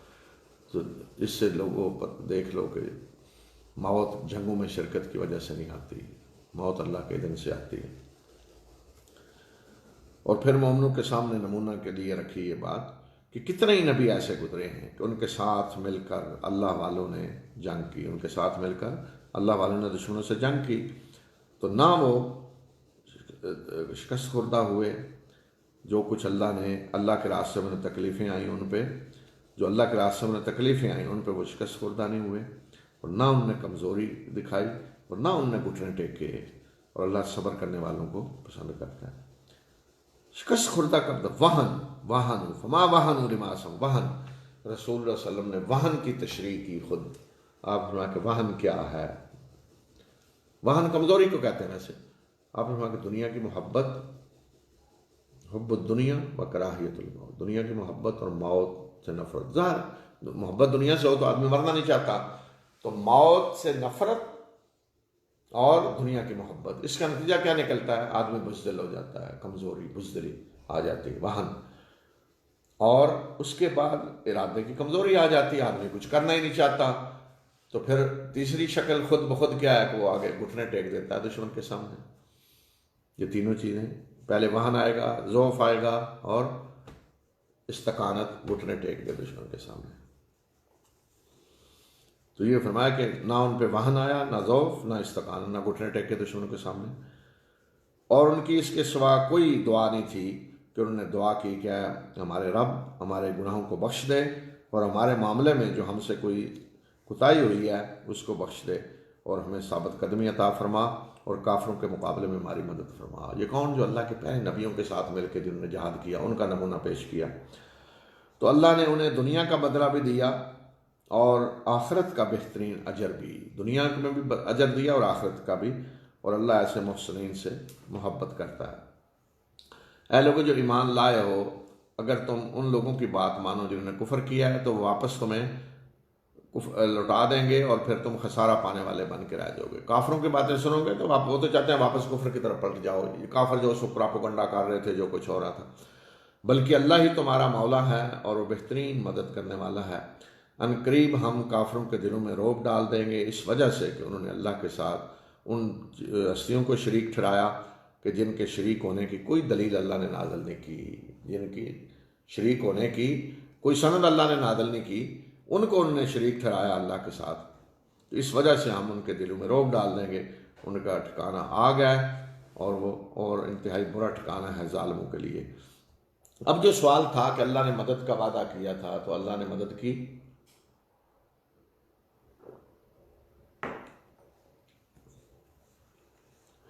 تو فرمایا کہ اللہ نے اپنا وعدہ پورا کیا۔ جب تم اللہ کے اذن سے انہیں قتل کر رہے تھے ابتدائی جنگ میں، یہاں تک کہ جب تم نے کمزوری دکھلائی اور معاملے میں اختلاف کیا اور نافرمانی کی، اس کے بعد کہ اللہ نے تمہیں وہ کچھ دکھلایا جس کو تم پسند کرتے تھے، مال غنیمت، تم میں سے کچھ دنیا کے طلبگار تھے اور کچھ آخرت کے، پھر اللہ نے اللہ نے تمہیں دشمنوں سے پھیر دیا تاکہ وہ تمہاری آزمائش کرے، اور پھر بھی اللہ نے تم سے درگزر کی، اور اللہ مومنوں پہ بڑے فضل والا ہے۔ فرمایا اللہ نے تو وعدہ پورا کر دیا، تمہیں ابتدا میں کامیابی ہوئی، فتح ہوئی، تم انہیں قتل کر رہے تھے اللہ کے اذن سے حتیٰ کہ وہ بھاگ گئے، تم مال غنیمت، پھر تم نے جب کمزوری دکھائی اور فیصلے میں اختلاف کیا کہ اللہ کے رسول صلی اللہ علیہ وسلم نے حکم دیا تھا یہ جگہ نہیں چھوڑنی، تو وہاں آپس میں ان کا اختلاف ہو گیا، کچھ جانے لگے، حضرت عبداللہ بن جبیر نے روکا اور انہوں نے کہا جی نہیں، اب تو مال غنیمت ادھر لے رہے ہیں اور اب تو ضرورت نہیں ہے یہاں ٹھہرنے کی۔ انہوں نے اپنے کمانڈر کا حکم نہیں مانا، حضرت عبداللہ بن جبیر کا اختلاف کیا، وہ جگہ چھوڑ دی۔ تو فرمایا کہ اس وجہ، اور تم نے نافرمانی کی، کس کی نافرمانی؟ اللہ کے رسول صلی اللہ علیہ وسلم کی نافرمانی کی، کمانڈر اپنے کی نافرمانی کی۔ اس کے بعد کہ وہ اللہ نے دکھایا جو پسند، مال غنیمت، کچھ دنیا کے طلبگار تھے کچھ آخرت کے، اور پھر جب یہ ہوا تو اللہ نے تمہیں ان سے پھیر دیا، دشمنوں سے تمہاری فتح شکست میں بدل گئی، پھر بھی اللہ نے درگزر کی، دشمن اپنی فتح مکمل کیے بغیر نہیں گئے، واپس چلے گئے، تمہیں چھوڑ کر، چاہتے تو بالکل کچل دیتے۔ مومنوں پہ اللہ بڑے فضل والا ہے۔ پھر ان مسلمانوں کی حالت کفیت جو جنگ سے بھاگ رہے تھے، اس وقت شکست جب ہوئی تو بھاگ رہے تھے مدینہ کی طرف، ان کا نقشہ کھینچا۔ اس وقت کو یاد کرو کہ جب تم بھاگے جا رہے تھے اور پلٹ کر کسی کی طرف نہیں دیکھ رہے تھے، اور رسول اللہ صلی اللہ علیہ وسلم تمہارے پیچھے تمہیں بلا رہے تھے، تو اس کے سزا کے طور پہ پھر اللہ نے تمہیں غم پہ غم دیا تاکہ تمہاری ٹریننگ ہو آئندہ کے لیے، کہ تاکہ جو جو نقصان تمہیں پہنچے اس پہ تم غمگین نہ ہو، اور جو مصیبتیں تم پہ آئیں ان پہ غمگین نہ ہو، اور جو کچھ تم کرتے ہو اللہ کو اس کی خبر ہے۔ جا رہے تھے، اللہ کے رسول بلا رہے ہیں لیکن پیچھے مڑ کر نہیں کو دیکھ رہا، موت کا ڈر جب ہوتا ہے انسان بھاگ کھڑا ہوتا ہے۔ تو اس کی سزا فرما دی غم پہ غم، ایک غم شکست کا، پھر ایک غم یہ کہ اللہ کے رسول صلی اللہ علیہ وسلم کی شہادت کی خبر پھیل گئی، پھر اتنے بڑے نقصان جو 70 صحابہ شہید ہو گئے، اتنا غم اللہ نے دیا تاکہ آئندہ تمہیں یہ غم برداشت کرنے کی ہمت ہو، تمہارے اندر طاقت ہو، ٹریننگ اللہ کر رہا تھا یہ تمہاری، کہ تاکہ آئندہ جو نقصان تمہیں ہو یا جو مصیبتیں تم پہ آئیں ان پہ غم نہ کرو، برداشت کرنے کے لیے تیار ہو جاؤ۔ مثلا ایک آدمی ایسی زندگی اس نے گزاری ہے، مصیبتیں تکلیفیں ساری زندگی کی، تو برداشت اس کے اندر ہو جاتی، اس طرح کے حالات سے گزرا ہے کوئی۔ لیکن اگر کوئی آدمی ایسا ہو جس پہ کبھی کوئی تکلیف، پریشانی، مصیبت ایسی نہیں آئی، جیسے کہتے ہیں جی منہ میں سونے کا چمچہ لے کے پیدا ہوا، تو ایسے آدمی آزمائشیں تکلیفیں ہیں تو وہ تو نہیں برداشت کر سکتا، وہ کبھی گزرا ہی نہیں ان میں سے۔ تو اس لیے فرمایا کہ یہ اس لیے ہوا تاکہ اللہ تمہاری ٹریننگ اس طریقے سے کرے۔ پھر اس موقع پہ بھی اللہ نے جو فضل کیا اس کا ذکر کیا کہ پھر اللہ نے اس غم کے بعد سکون کے لیے تم پہ اونگ طاری کر دی، جو تم میں سے ایک گروہ پچھا رہی تھی، اور ایک گروہ تو ایسا تھا جسے اپنے ہی مفادات کی فکر پڑی ہوئی تھی، وہ اللہ کے بارے میں ناحق جہلیت والے گمان کر رہے تھے۔ تو جو لوگ بھاگ رہے تھے ان کے بارے میں فرمایا کچھ تو تھے جو بھاگے جا رہے تھے اپنی فکر تھی، اور کچھ تھے کہ جن پہ اللہ نے اونگ نازل کر دی، وہ غم بھول گیا، پریشانی بھول گئی۔ کہ بعض صحابہ کہتے ہیں اس وقت ایسی حالت، شکست کی حالت، دشمن کے سامنے کھڑے ہیں، اور ہماری حالت یہ ہوگی کہ اونگ سے تلواریں ہاتھ سے گر رہی تھیں۔ تو اونگ ایسی چیز ہوتی ہے کہ بلا دیتی ہے، آج بھی دیکھیں جن لوگوں کو نیند نہیں آتی تو کیا کرتے ہیں، گولی کیا دیتے ہیں، کیفیت ایسی کہ نیند آئے بندے کو، پریشانی ہے، ایسی پریشانیاں نیند نہیں آتی، تو سارا نفسیاتی جو علاج ہے وہ یہی ہے نا کہ آدمی کو ایسی گولیاں دی جاتی ہیں کہ اونگ کی طرح کی کیفیت رہے، خیال زیادہ نہ آئے، سوچ زیادہ نہ آئے، تو یہی علاج ہے جو قرآن نے بتایا۔ تو ان کے بارے میں کہا کہ جو ناحق جاہلیت والے گمان کر رہے تھے، وہ کہہ رہے تھے کہ کیا فیصلے میں ہمارا بھی کوئی اختیار ہے؟ کہہ دیجئے کہ فیصلے کا اختیار سارا اللہ کے ہاتھ میں ہے، اور یہ لوگ اپنے دلوں میں وہ کچھ چھپائے ہوئے تھے جو آپ کے سامنے ظاہر نہیں کر رہے تھے، گویا کہ بات کوئی اور کہنا چاہتے تھے، اور وہ بات کیا ہے؟ اور وہ کہتے تھے کہ اگر فیصلے میں ہمارا کوئی اختیار ہوتا تو ہم یہاں نہ مارے جاتے۔ کہہ دیجئے کہ اگر تم اپنے گھروں میں بھی ہوتے تو جن کی موت لکھی ہوئی تھی وہ اپنے قتل گاہوں کی طرف نکل کر آ جاتے، اور یہ اس لیے ہوا کہ تمہارے دلوں میں جو کچھ ہے اس کی اللہ آزمائش کرے، اور یہ اس لیے ہوا کہ تمہارے سینوں میں جو کچھ ہے اللہ اس کی آزمائش کرے، اور تمہارے دلوں میں جو کچھ ہے اس کو اللہ پرکھے، اور اللہ سینوں کے راز جانتا ہے۔ یعنی وہ اصل رسول اللہ صلی اللہ علیہ وسلم کی قیادت پہ اعتراض کرنا چاہتے تھے کہ اگر جی فیصلے میں ہمارا کوئی اختیار ہوتا تو ہم یہاں نہ مارے جاتے، یعنی یہ جو فیصلہ کیا گیا باہر نکل کے آ کے لڑنے کا، اس کی وجہ سے یہ ہوا ہے، اور قیادت کا فیصلہ صحیح نہیں تھا، اس وجہ سے اتنے لوگ مارے گئے، یعنی رسول اللہ صلی اللہ علیہ وسلم کے فیصلے پہ وہ اعتراض کر رہے تھے۔ فرمایا کہ انہیں کہیں کہ اگر تم گھروں میں بھی بیٹھے ہوتے تو جن کی موت آئی تھی وہ جہاں موت آئی تھی وہاں خود بخود چل کے آ جاتے، تو موت تو اپنے وقت پہ آ کے رہے گی، جہاں آنا ہے وہیں آئے گی، اس کو کوئی نہیں ٹال سکتا، نہ روک سکتا ہے۔ تو فرمایا یہ اس لیے ہوا کہ دلوں میں جو کچھ ہے نا اللہ اس کی آزمائش کرے، سینوں میں جو کچھ ہے پرکھے اللہ۔ تو یہ حالانکہ اللہ تو سینوں کے راز جانتا ہے، اللہ کو پتہ ہے سینے میں کیا ہے، لیکن اللہ چاہتا ہے کہ سینے میں جو کچھ ہے وہ باہر نکل کے آئے۔ اللہ نے جو معاملہ کرنا ہے نا بندے کے ساتھ وہ اس کے عمل کی بنیاد پہ، یہ نہیں کہ اللہ جانتا ہے پہلے، مثلا یہ نہیں ہوگا کہ فرض کریں ایک آدمی کو اللہ سزا دے رہا ہے آخرت میں مثلا کہ تم نے چوری کی ہے، وہ کہ اللہ میں نے تو چوری نہیں کی تو کیا اللہ اس پہ سزا دے گا؟ ہاں مجھے پتا تھا تم نے چوری کرنی تھی لیکن میں نے تمہیں پہلے موت دے دی، چوری تو کرنی تھی تم نے، میرے علم میں تھا تم نے کرنی، تو ایسے نہیں ہے، اللہ کے علم میں تو ہے ہر چیز، بندے کے پیدا ہونے سے پہلے اللہ کے علم میں ہے کہ فلاں بندہ پیدا ہو کر کیا کرے گا، کیا، یہ اللہ کا علم ہے، لیکن اللہ اپنے علم کی بنیاد پہ لوگوں کو سزا نہیں دیتا یا اجر نہیں دیتا، وہ ان کے عمل کے مطابق دیتا ہے، کہ انہوں نے عمل واقعی کیا ہے، کر چکے ہیں، کر لیا ہے، پھر بھی توبہ کا دروازہ کھلا ہے، تو اس معاملہ اللہ اس طرح کرتا ہے لوگوں کے ساتھ۔ تو اس لیے اللہ سینوں کے راز تو جانتا ہے، لیکن وہ لوگ جب اللہ چاہتا ہے کہ لوگ عملاً کر کے دکھائیں انہوں نے کیا کیا، اس کے مطابق پھر سزا ملے گی۔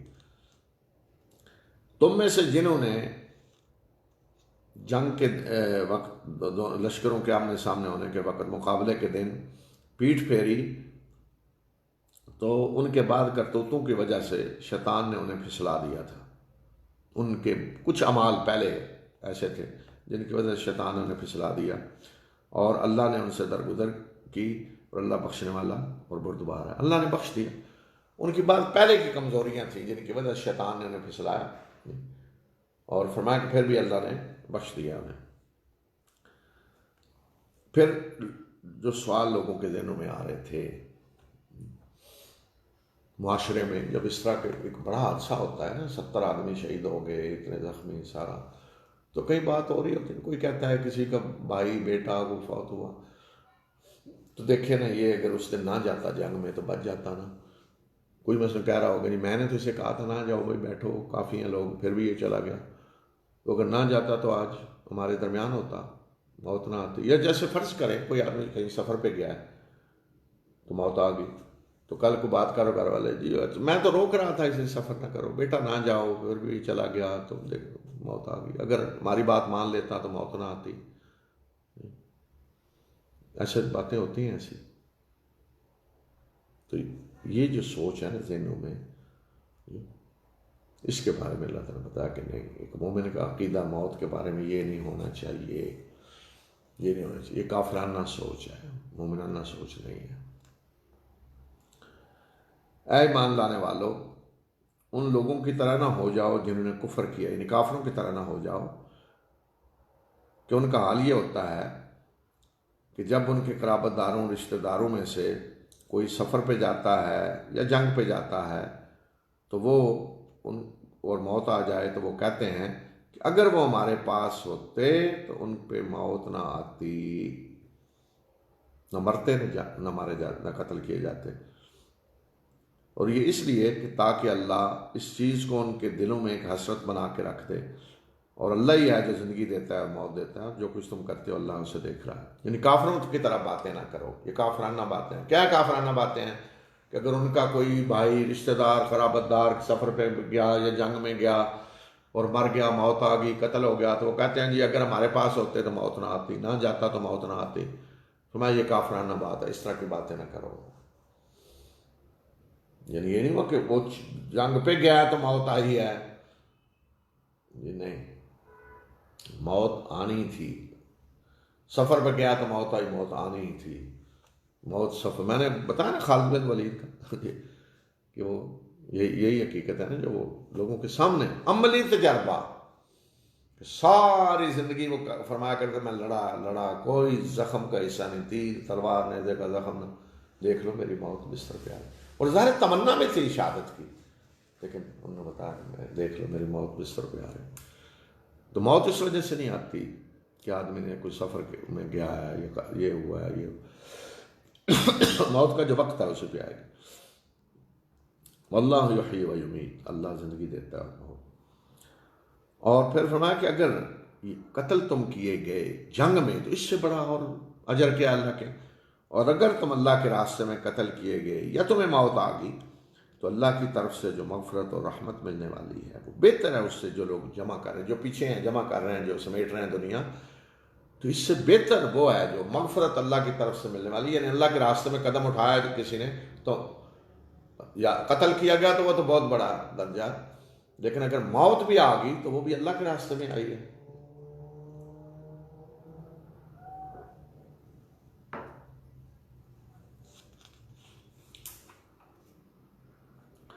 وَلَئِن مُتُّمْ أَوْ قُتِلْتُمْ لَإِلَى اللَّهِ تُحْشَرُونَ، اور اگر تمہیں موت آ گئی یعنی اللہ کے راستے میں یا قتل کیے گئے تو اللہ ہی کی طرف تو پلٹائے جاؤ گے نا، کہاں جانا ہے؟ یعنی عام حالات میں بھی موت آئے تو بندہ اللہ ہی کے پاس جا رہا ہے، اور قتل اللہ کے راستے میں قتل ہو کر جائے تو کس شان سے جا رہا ہے اللہ کے ہاں۔ ایک آدمی عام کہیں جی ایکسیڈنٹ، عام کسی میں موت آ گئی یا چارپائی پہ آئی، اور ایک اللہ کے راستے میں قتل ہو رہا ہے، تو دیکھو فرق۔ تو جانا تو اللہ ہی کے پاس ہے، لیکن دیکھو کہ کیا کر کے جا رہے ہو اللہ کے پاس، کس شان سے جا رہا ہے کوئی۔ پھر یہاں ایک مسئلہ تھا کہ وہ لوگ جو جنگ سے بھاگے تھے اور جب شکست ہو گئی اور افواہ پھیل گئی کہ اللہ کے رسول صلی اللہ علیہ وسلم کی شہادت ہو گئی، تو دو قسم کے لوگ تھے۔ ایک وہ جو تیار ہو گئے اسی راستے پہ جان دینے کے لیے اور لڑے، شہید ہو گئے، اللہ کے رسول صلی اللہ علیہ وسلم کے حفاظت میں اپنی جانیں انہوں نے نثار کر دی، ایک وہ لوگ تھے۔ دوسرے وہ جو بھاگے تھے۔ تو ظاہر ہے اس موقع پہ پھر عام ایک سوال بھی کھڑے ہو جاتے ہیں نا کہ یہ جو بھاگ گئے ہیں، انہوں نے دیکھیں جب دیکھا جان خطرے میں آئے تو بھاگ آئے، اور ہم نے قربانیاں دیں، اور ایسے لوگوں کو آئندہ مطلب کوئی اہمیت نہ دی جائے، ان کو وہ بائیکاٹ کر دیں، ان کا سزا دیں، یا ان کو آئندہ شامل نہ کریں مشوروں میں، کسی چیز میں، اس طرح کی باتیں ہوتی ہیں، پھر ہونے لگتی ہیں کہ ان کی وجہ سے یہ ہوا یہ ہوا۔ تو نبی صلی اللہ علیہ وسلم کو مخاطب کر کے اللہ تعالیٰ نے فرمایا کہ فَبِمَا رَحْمَةٍ مِّنَ اللَّهِ لِنْتَ لَهُمْ، کیا ہے نبی صلی اللہ علیہ وسلم، یہ اللہ کی رحمت ہے، اس کے نتیجے میں آپ ان کے لیے نرم ہیں، نرم خو ہیں۔ اگر آپ تند خو سخت دل ہوتے تو یہ آپ کے ارد گرد سے بھاگ جاتے۔ آپ ان سے درگزر کریں، ان کے لیے اللہ سے مغفرت طلب کریں، اور انہیں معاملے میں شریک کریں، فیصلے کرنے میں، مشورے میں بھی شریک کریں۔ فَإِذَا عَزَمْتَ فَتَوَكَّلْ عَلَى اللَّهِ، جب آپ کسی معاملے کے مشورے کے بعد فیصلہ کر لیں، عزم کر لیں، تو پھر اللہ پہ بھروسہ کریں، بے شک اللہ توکل کرنے والوں کو پسند کرتا ہے۔ تو یہ فرمایا کہ یہ لوگ جن سے کمزوری ظاہر ہوئی، تو نبی صلی اللہ علیہ وسلم کی قیادت بارے میں فرمایا کہ اللہ کی رحمت ہے کہ آپ نرم ہیں، تند خو نہیں ہے، سخت دل نہیں ہے، ورنہ بھاگ جاتے ہیں آپ کے لیے سے لوگ۔ تو یہ ہوتا ہے کہ لوگوں کو اکٹھا کرنا یہ کہ لیڈر کا کام ہوتا ہے کہ لوگ اس کے گرد جمع ہوں، اکٹھے ہوں۔ یہ لیڈرشپ کی کوالٹی اور صفات ہوتے ہیں۔ تو یہ نہیں کہ وہ تند خو اور کرخت اور اس طرح کے کیا لوگ بھاگ جائیں گے۔ یعنی آپ صحابہ کو دیکھیں نا، یہ کوالٹی رسول اللہ صلی اللہ علیہ وسلم کی لیڈرشپ کہ مطلب ابھی بہت سی چیزیں میں نے کسی صحابی کو آپ فرما رہے ہیں میرے ماں باپ آپ فدا ہوں، کسی جنگ عہد میں آپ نے زبیر کو فرمایا ہر نبی کا ایک حواری ہوتا ہے، میرا حواری زبیر ہے۔ جی حضرت طلحہ کو کہا جس نے زندہ یعنی ایک یہ کہ جو لوگ اس طرح کام کر رہے ہیں، قربانیاں دے رہے ہیں، ان کی حوصلہ افزائی، ان کا جائز مقام انہیں ملنا، ان کو ابھارنا ان چیزوں پہ، خوشخبریاں دینا، یہ پھر یہ کہ صحابہ کا جو تعلق تھا رسول اللہ صلی اللہ علیہ وسلم سے، تو ہر صحابی ایسے محسوس کرتا تھا کہ جیسے رسول اللہ صلی اللہ علیہ وسلم سب سے زیادہ اس سے محبت کرتے ہیں، سب سے زیادہ وہ قریب ہے رسول اللہ صلی اللہ علیہ وسلم کے۔ یہ نہیں کہ وہ جی فلاں فلاں سے تو رسول اللہ صلی اللہ علیہ وسلم ملتے ہیں، ہمیں تو کوئی اہمیت نہیں دیتے، جو آپ سے آ کے ملنا چاہے مل لیتا تھا، جو مشورہ کرنا چاہے آ کے مشورہ کر رہا ہے۔ تو اگر لیڈرشپ ایسی ہو کہ کوئی سلام لے تو ایسے کر کے سلام لے رہے ہیں، اتنا سا ہاتھ پکڑا دیں، اگر کوئی چاہتا ہے تو چلو اتنا سا کر لیں، ورنہ سلام لینے کے لیے تیار نہیں، لیڈر جی سلام لینے کے لیے تیار نہیں ہے، اتنا سا ہاتھ ادھر کر دیں، کوئی کرنا ہے تو کر لیں۔ جی رسول اللہ صلی اللہ علیہ وسلم سلام لیتے تو جب تک دوسرا شخص اپنا ہاتھ نہ چھوڑتا آپ اپنا ہاتھ نہیں چھوڑتے تھے۔ آپ نے ایسے سلام لیا تو یہ نہیں کہ ایسے کر کے سلام دے رہے ہیں، ایسے ہاتھ ٹکرا دے گا، نہیں، آپ نے ہاتھ پکڑا ہے، جب تک دوسرا شخص نہیں چھوڑے آپ نہیں چھوڑتے تھے۔ محبت لوگوں سے، ہر آدمی کو احساس ہو رہا ہے، اس کو مقام دیا جا رہا ہے جو مقام اسے ملنا چاہیے۔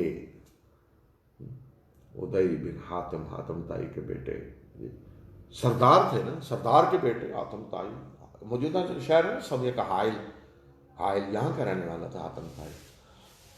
مدینہ سے مسافت مجھے ابھی پوری یاد نہیں کتنی بنتی ہے، کچھ شاید 300-400 کلومیٹر ہو۔ تو بھاگ گیا حاتم تائی، جب اس کے قبیلے پہ حملہ ہوا بھاگ گیا، اور عیسائیت قبول کی ہوئی تھی، بھاگ گیا۔ بہن گرفتار ہو کے آ گئی، پھر بہن نے پیغام بھیجا تو حاتم تائی بھی آ گئی۔ اب ایک شخص بھاگا ہوا تھا رسول اللہ صلی اللہ علیہ وسلم سے، آئے جب حاتم ادئی بن حاتم، تو اللہ کے رسول صلی اللہ علیہ وسلم کو آ کے مل کے تعارف کرایا، میں ہوں ادئی۔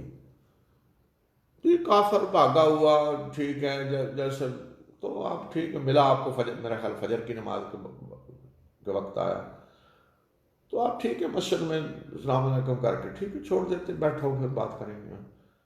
نہیں، ملے مسجد میں، اللہ کے رسول صلی اللہ علیہ وسلم اپنے گھر لے گئے ساتھ، مسجد میں نہیں صرف گھر لے گئے ساتھ، اور جا کر جس تکیے پہ آپ بیٹھتے تھے وہ ادئی کو دیا بیٹھنے کے لیے، اور خود نیچے بیٹھ کے زمین پہ آپ بیٹھ کے وہ اپنا تکیہ اس کو دیا بیٹھ کے۔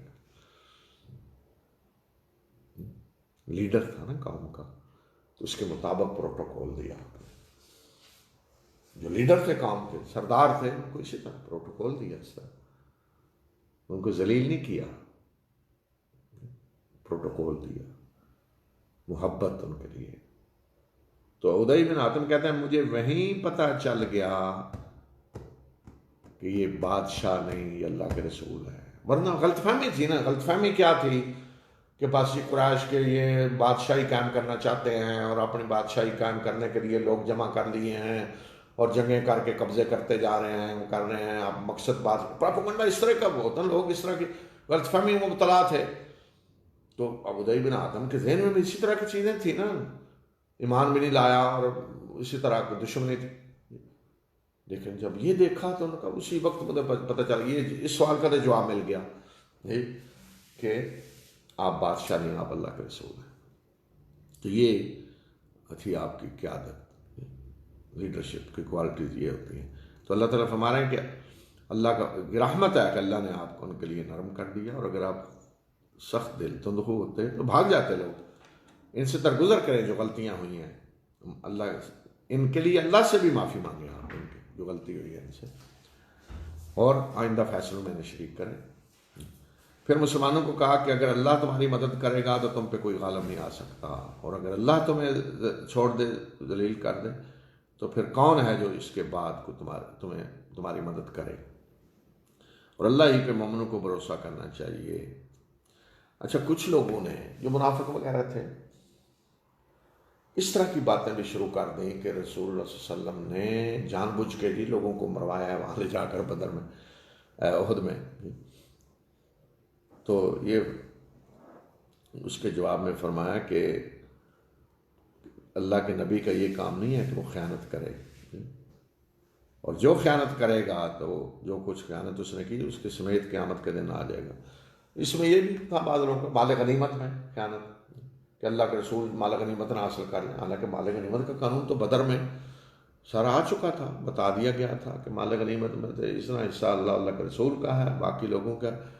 تو اب اس کے بعد تو کسی کو فکر نہیں ہونی چاہیے کہ مال غنیمت کس نے زیادہ لوٹا ہے اور کس نے کام یا اللہ کے رسول کو زیادہ حاصل کر لے، یہ تو بات نہیں تھی۔ اب تو کچھ لوگوں کا یہ بھی تھا کہ آپ نے جو فیصلہ کیا تو اس میں اس وقت کی وجہ سے لوگ مرے جا کر زیادہ۔ فرمایا کہ اللہ کے نبی کا یہ کام نہیں ہے،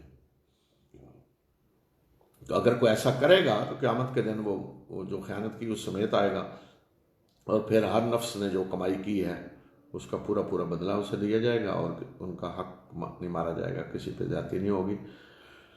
تو بھلا وہ شخص کہ جس نے اللہ کی رضا کی پیروی کی وہ اس شخص کی طرح ہے جو اللہ کے غصے میں گرا ہوا ہے اور اس کا ٹھکانہ جہنم ہے، اور وہ انتہائی برا ٹھکانہ ہے۔ دونوں میں کیا فرق ہے یا نہیں؟ ایک اللہ کی رضا کی پیروی میں لگا ہوا ہے اور ایک اللہ کے غصے میں اس لپیٹ میں ہے۔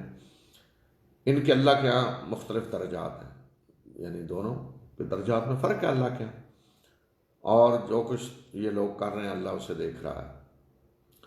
یقیناً اللہ نے مومنوں پہ احسان کیا کہ جب ان کے اندر انہی میں سے ایک رسول بھیجا جو انہیں اللہ کی آیات سنا رہا ہے، تلاوت کر رہا ہے، اور ان کا تزکیہ کر رہا ہے، اور انہیں کتاب اور حکمت کی تعلیم دیتا ہے، اور اگرچہ اس سے پہلے وہ وعدے گمراہی میں تھے۔ یہ آیت پہلے گزر چکی ہے اسی مفہوم میں، سورہ بقرہ میں نے بتایا حضرت ابراہیم کی دعا جو تھی، ربنا وابعث فیہم رسولا منہم، کہ میرے پروردگار ان میں قریش میں انہی کے اندر سے ایک رسول بھیج جو تیری آیات انہیں سنائے، ان کا تزکیہ کرے، کتاب و حکمت۔ یہ اللہ کا ہر نبی جو ہے اللہ کے نبی کا مشن ہی ہے۔ اللہ کا ہر نبی اللہ کا رسول اسی کام کے لیے آتا ہے کہ اللہ کی آیات لوگوں کو سنائی جائیں، اور جو سن کے ایمان لے آئیں ان کا تزکیہ کیا جائے، کس طرح؟ کتاب و حکمت کی تعلیم کے ذریعے۔ تو یہ فرمایا کہ اللہ نے احسان کیا ہے مومنوں پہ، اور وہ اس سے پہلے یعنی اللہ کے رسول صلی اللہ علیہ وسلم کے آنے سے پہلے بعد گمراہی میں مبتلا تھے، اس گمراہی سے اللہ نے نکالا ہے۔ تو اللہ کا فضل و احسان ہے، اس کو یاد رکھیں۔ تو اس گمراہی سے دوسرے لوگوں کو بھی نجات دینے کے لیے یہ قربانیاں دینی پڑیں گی، یہ جہاد کرنا پڑے گا، لوگوں کو نکالنے کے لیے، اندھیروں سے، ظلم سے نجات دینے کے لیے یہ جہاد ہے۔ صحابہ جب گئے ایران کی سپر پاور کسریٰ کا بادشاہی، تو کسریٰ کے دربار میں، تو انہوں نے کہا کیوں آئے ہو؟ عرب کیا تھے، کیا حیثیت تھی؟ ایران کے سپر پاور کے پاس قرانے والے بدو آپس میں لڑتے رہتے، کوئی حیثیت نہیں، گویا کہ ایرانیوں کی خیرات پہ پلنے والے کو ٹکڑے چند پھینک دیے بس۔ یہ جب انہوں نے دیکھا کہ تو ہم سے لڑنے آ گیا، تو انہوں نے کہا کیوں آئے ہو؟ تو انہوں نے کہا جئنا لنخرج العباد من عبادت العباد الى عبادت اللہ، ہم اس لیے آئے ہیں کہ انسانوں کی بندگی سے نکال کر اللہ کی بندگی کی طرف لائیں، اور ظلم جو مذاہب کا ہوتا ہے اس ظلم سے نکال کر اللہ کے عدل کی طرف لائیں، کہ لوگ انسان کی عبادت نہ کرے، صرف اللہ کی عبادت کرے، یہ مقصد ہے ہمارا۔ اور جو مذہب کے نام پہ ظلم ہو رہا ہے دنیا میں، اس سے نکال کے اسلام کی رحمت اور عدل کی طرف لائیں۔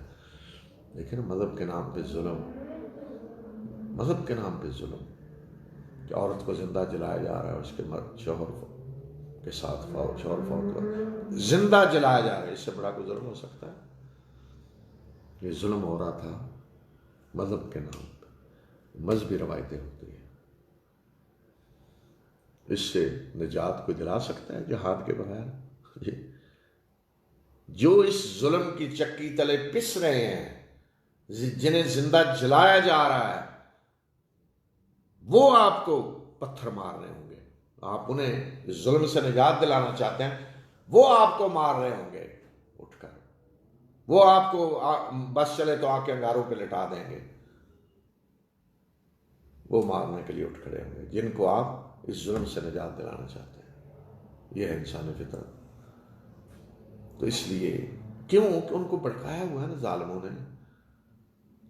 لیڈرشپ سمجھتی ہے سارا کچھ، لیکن نیچے والوں کو بھڑکا دیا جاتا ہے۔ تو وہ جو ظالم اوپر ہوتے ہیں نا، انہیں ہٹانا ضروری ہوتا ہے، اور وہ ڈنڈے کے بغیر نہیں ہٹتے۔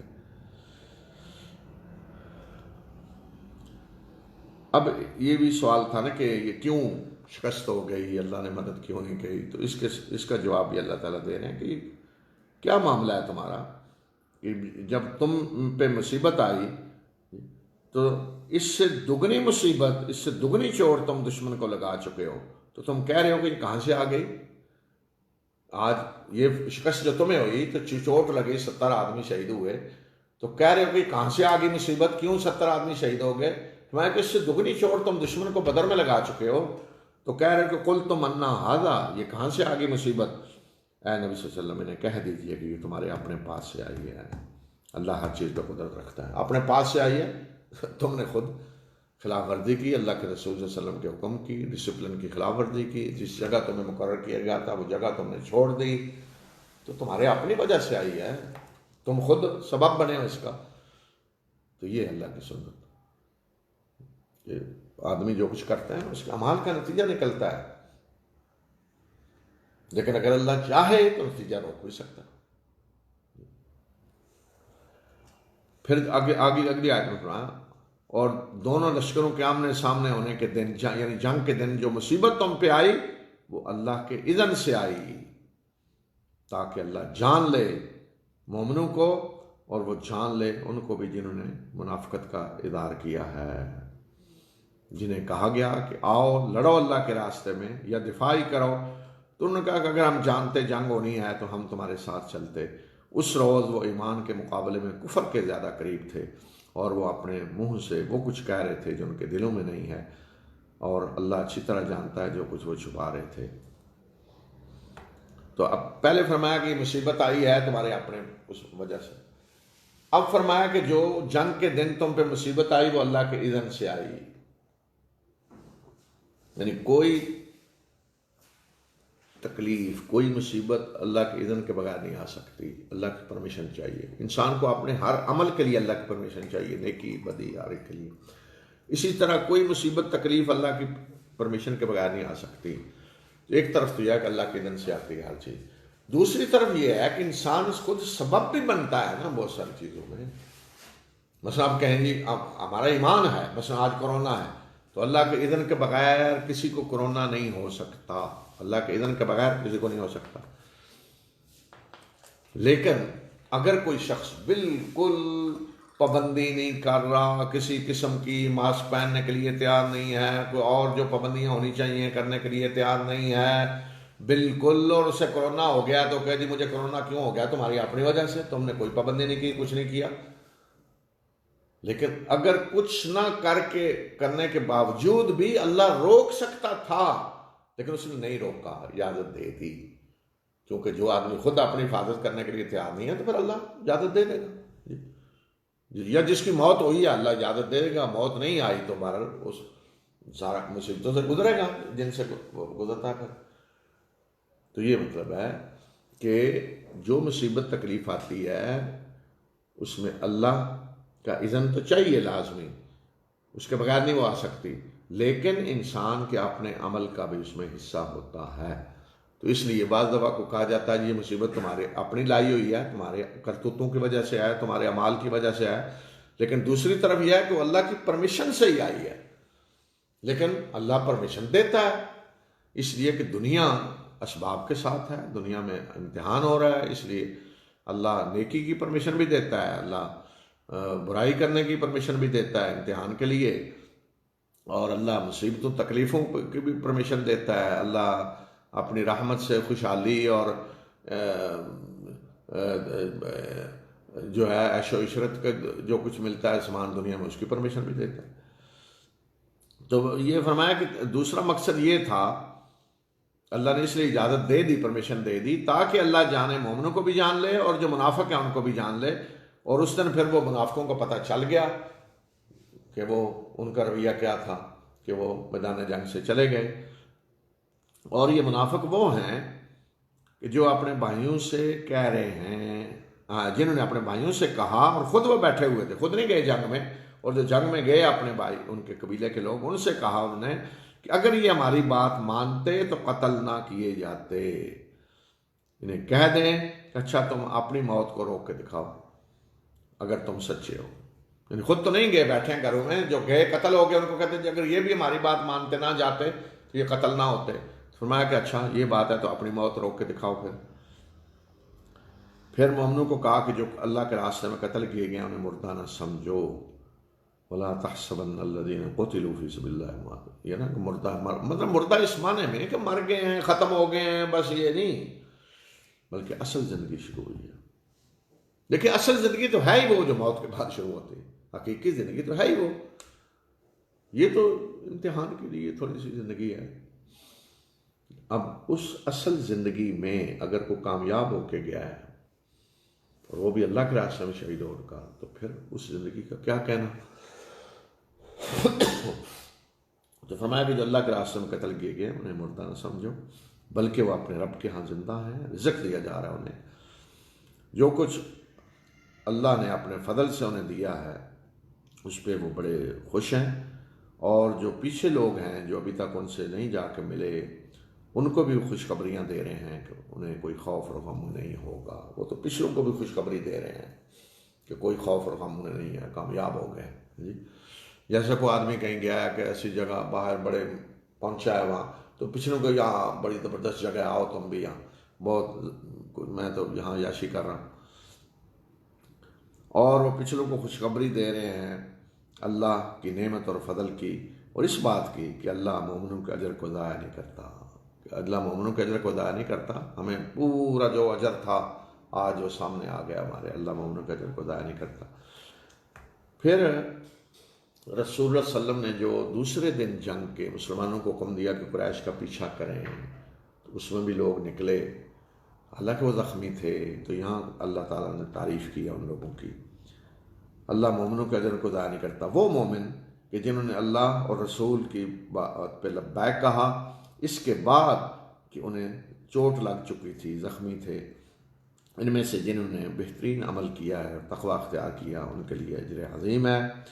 یہ وہ لوگ ہیں کہ لوگوں نے انہیں کہا کہ لوگ تمہارے لیے جمع ہیں، ان سے ڈرو۔ ابو سفیان نے جو کوشش کی تھی قافلے کے ذریعے ڈرانے کی کہ آ رہے ہیں تمہارا مقابلہ کرنے، ڈرو، اور ان کا ایمان بڑھ گیا اور انہوں نے کہا کہ اللہ ہمارے لیے کافی ہے اور بہترین کارساز ہے، اور وہ اللہ کے نعمت اور فضل سے اس طرح واپس پلٹے کہ انہیں کوئی ذرا تکلیف نہ پہنچی، صحیح سالم، معمولی تکلیف بھی نہیں پہنچی، کانٹا بھی نہیں چبھا، اور اجر حاصل کر لیا۔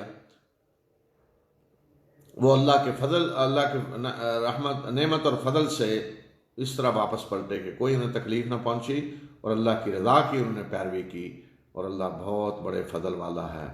یہ شیطان تھا جو اپنے دوستوں سے ڈرا رہا تھا تمہیں، ان سے نہ ڈرو، مجھ سے ڈرو اگر تم مومن ہو۔ شیطان ڈرا رہا تھا کہ اس سے یہ کر رہا ہے فلاں، یہ تمہارے خلاف کر رہا ہے۔ پھر نبی صلی اللہ علیہ وسلم کو مخاطب کر کے کہا یہ کافر جو دوڑ دھوپ کر رہے ہیں کفر میں، ان کی دوڑ دھوپ آپ کو غمگین نہ کرے، یہ اللہ کا کچھ نہیں بگاڑ سکتے۔ اللہ یہ چاہتا ہے کہ آخرت میں ان کا کوئی حصہ نہ ہو، دنیا میں کر لیں جو کچھ کرنا ہے، اور ان کے لیے بہت بڑا عذاب ہے. اس لیے کہ احد کے بعد یہ سرگرمیاں بڑھ گئی تھی نا، بڑی اور زیادہ اندر سے باہر سے. تو فرمایا کہ ان کے جو یہ دوڑ دھوپ ہے، کوششیں ہیں، یہ غمگین نہ کریں. بے شک جن لوگوں نے ایمان کے بدلے میں کفر کو خرید لیا ہے وہ اللہ کا کچھ نہیں بگاڑ سکتے، ان کے لیے دردناک عذاب ہے. پھر کافروں کو کہا کہ جن لوگوں نے کفر کیا تو وہ یہ نہ سمجھیں کہ جو ڈھیل ہم انہیں دے رہے ہیں ہم ان کے لیے بہتر ہے. یعنی ڈھیل اللہ نے دی ہے نا، فرمایا یہ نا کہ وہ ڈھیل جو ہم دے رہے ہیں وہ ان کے لیے بہتر ہے. بدر میں بھی مار کھا کے گئے، پھر لڑنے آ گئے، پھر ہم نے ڈھیل دی. تو جن لوگوں نے کفر کیا تو وہ یہ نہ سمجھیں کہ جو ڈھیل ہم انہیں دے رہے ہیں ان کے لیے بہتر ہے، بلکہ ہم انہیں ڈھیل اس لیے دے رہے ہیں کہ گناہ اور زیادہ کما لیں، جو کچھ کرنا کر لیں اچھی طرح، اور ان کے لیے رسوا کن عذاب ہے. پھر آخر میں مومنوں کو پھر کہا کہ یہ سارا کچھ جو اللہ کی سنت کے مطابق ہے، وہ سنت کیا ہے؟ اللہ کا یہ کام نہیں ہے، یعنی یہ سنت نہیں ہے اللہ کی کہ مومن جس حالت میں ہیں اسی پہ انہیں رہنے دے یہاں تک کہ وہ خبیث کو طیب سے الگ نہ کرے. اللہ کی یہ سنت نہیں، کیسے چھوڑ دے، خبیث کو طیب سے الگ نہ کرے، یہ اللہ کی سنت نہیں ہے. لازماً اس نے خبیث کو طیب سے الگ کرنا ہے، یہ اللہ کی سنت ہے. یہ خبیث کو طیب سے الگ کرنا یہ اللہ کی سنت ہے. اب یہ کہ الگ کرنے کے دو طریقے ہو سکتے ہیں. ایک یہ کہ اللہ کو لسٹ بھیج دے، یہ خبیث ہیں، یہ طیب ہیں، یہ مومن ہیں، یہ منافق، لسٹ اللہ بھیج دے. تو جن کو منافقوں میں شامل کیا وہ مان لیں گے. انہوں نے کہا نہیں جی اپنے جو دوست تھے اچھے وہ جی ان کو مومنوں میں شامل کر لیا اور ہمیں دیکھیں وہ منافقوں میں شامل کر دیا ہے، جی مان لے گا کوئی؟ نہیں مانے گا. تو اس لیے فرمایا یہ طریقہ نہیں ہے اللہ کا، کہ فرمایا کہ اللہ کا یہ کام نہیں ہے، یہ سنت نہیں ہے اللہ کی کہ وہ مومن جس حالت میں ہے اسی پہ انہیں رہنے دے یہاں تک کہ وہ خبیث کو طیب سے الگ نہ کرے. اور نہ ہی یہ ہو سکتا ہے کہ اللہ تمہیں غیب پہ مطلع کر دے، یعنی لسٹ بھیج دے کہ یہ منافق ہیں اور یہ مومن ہے. یہ بھی طریقہ نہیں ہے اللہ کا، بلکہ وہ اس کے لیے تو اپنے رسولوں میں سے جس کو چاہتا ہے چن لیتا ہے غیب کی خبر دینے کے لیے. تو وہ یہ نہیں کہ غیب کی خبر کے ذریعے بتائے گا کون طیب ہے کون، یہ نہیں. بس ایمان لاؤ اللہ اور اس کے رسول پہ، اور اگر تم ایمان لاؤ تقوی اختیار کرو تو تمہارے لیے اجر عظیم ہے. تو یہ اس سلسلے کی آخری آیت. تو یہ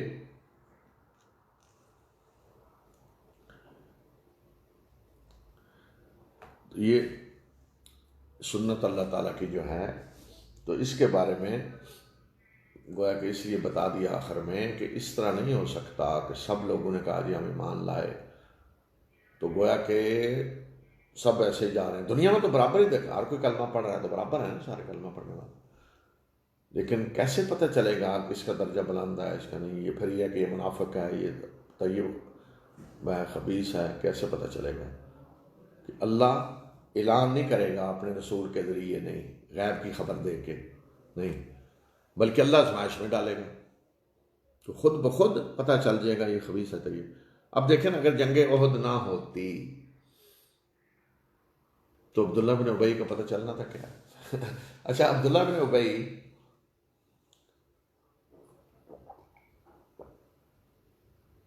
ہر جمعہ رسول اللہ صلی اللہ علیہ وسلم کے خطاب سے پہلے، خطبے سے پہلے کھڑے ہو کر تقریر کرتا تھا اپنی لیڈرشپ بتانے کے لیے کہ میرا، اور اس میں جی اللہ کے رسول کے آمد رحمت ہے اور اللہ کے رسول پر ایمان لاؤ، اطاعت کرو، تعریف کر رہا ہے، یہ کر رہا ہے، وہ ہر جمعہ کرتا تھا.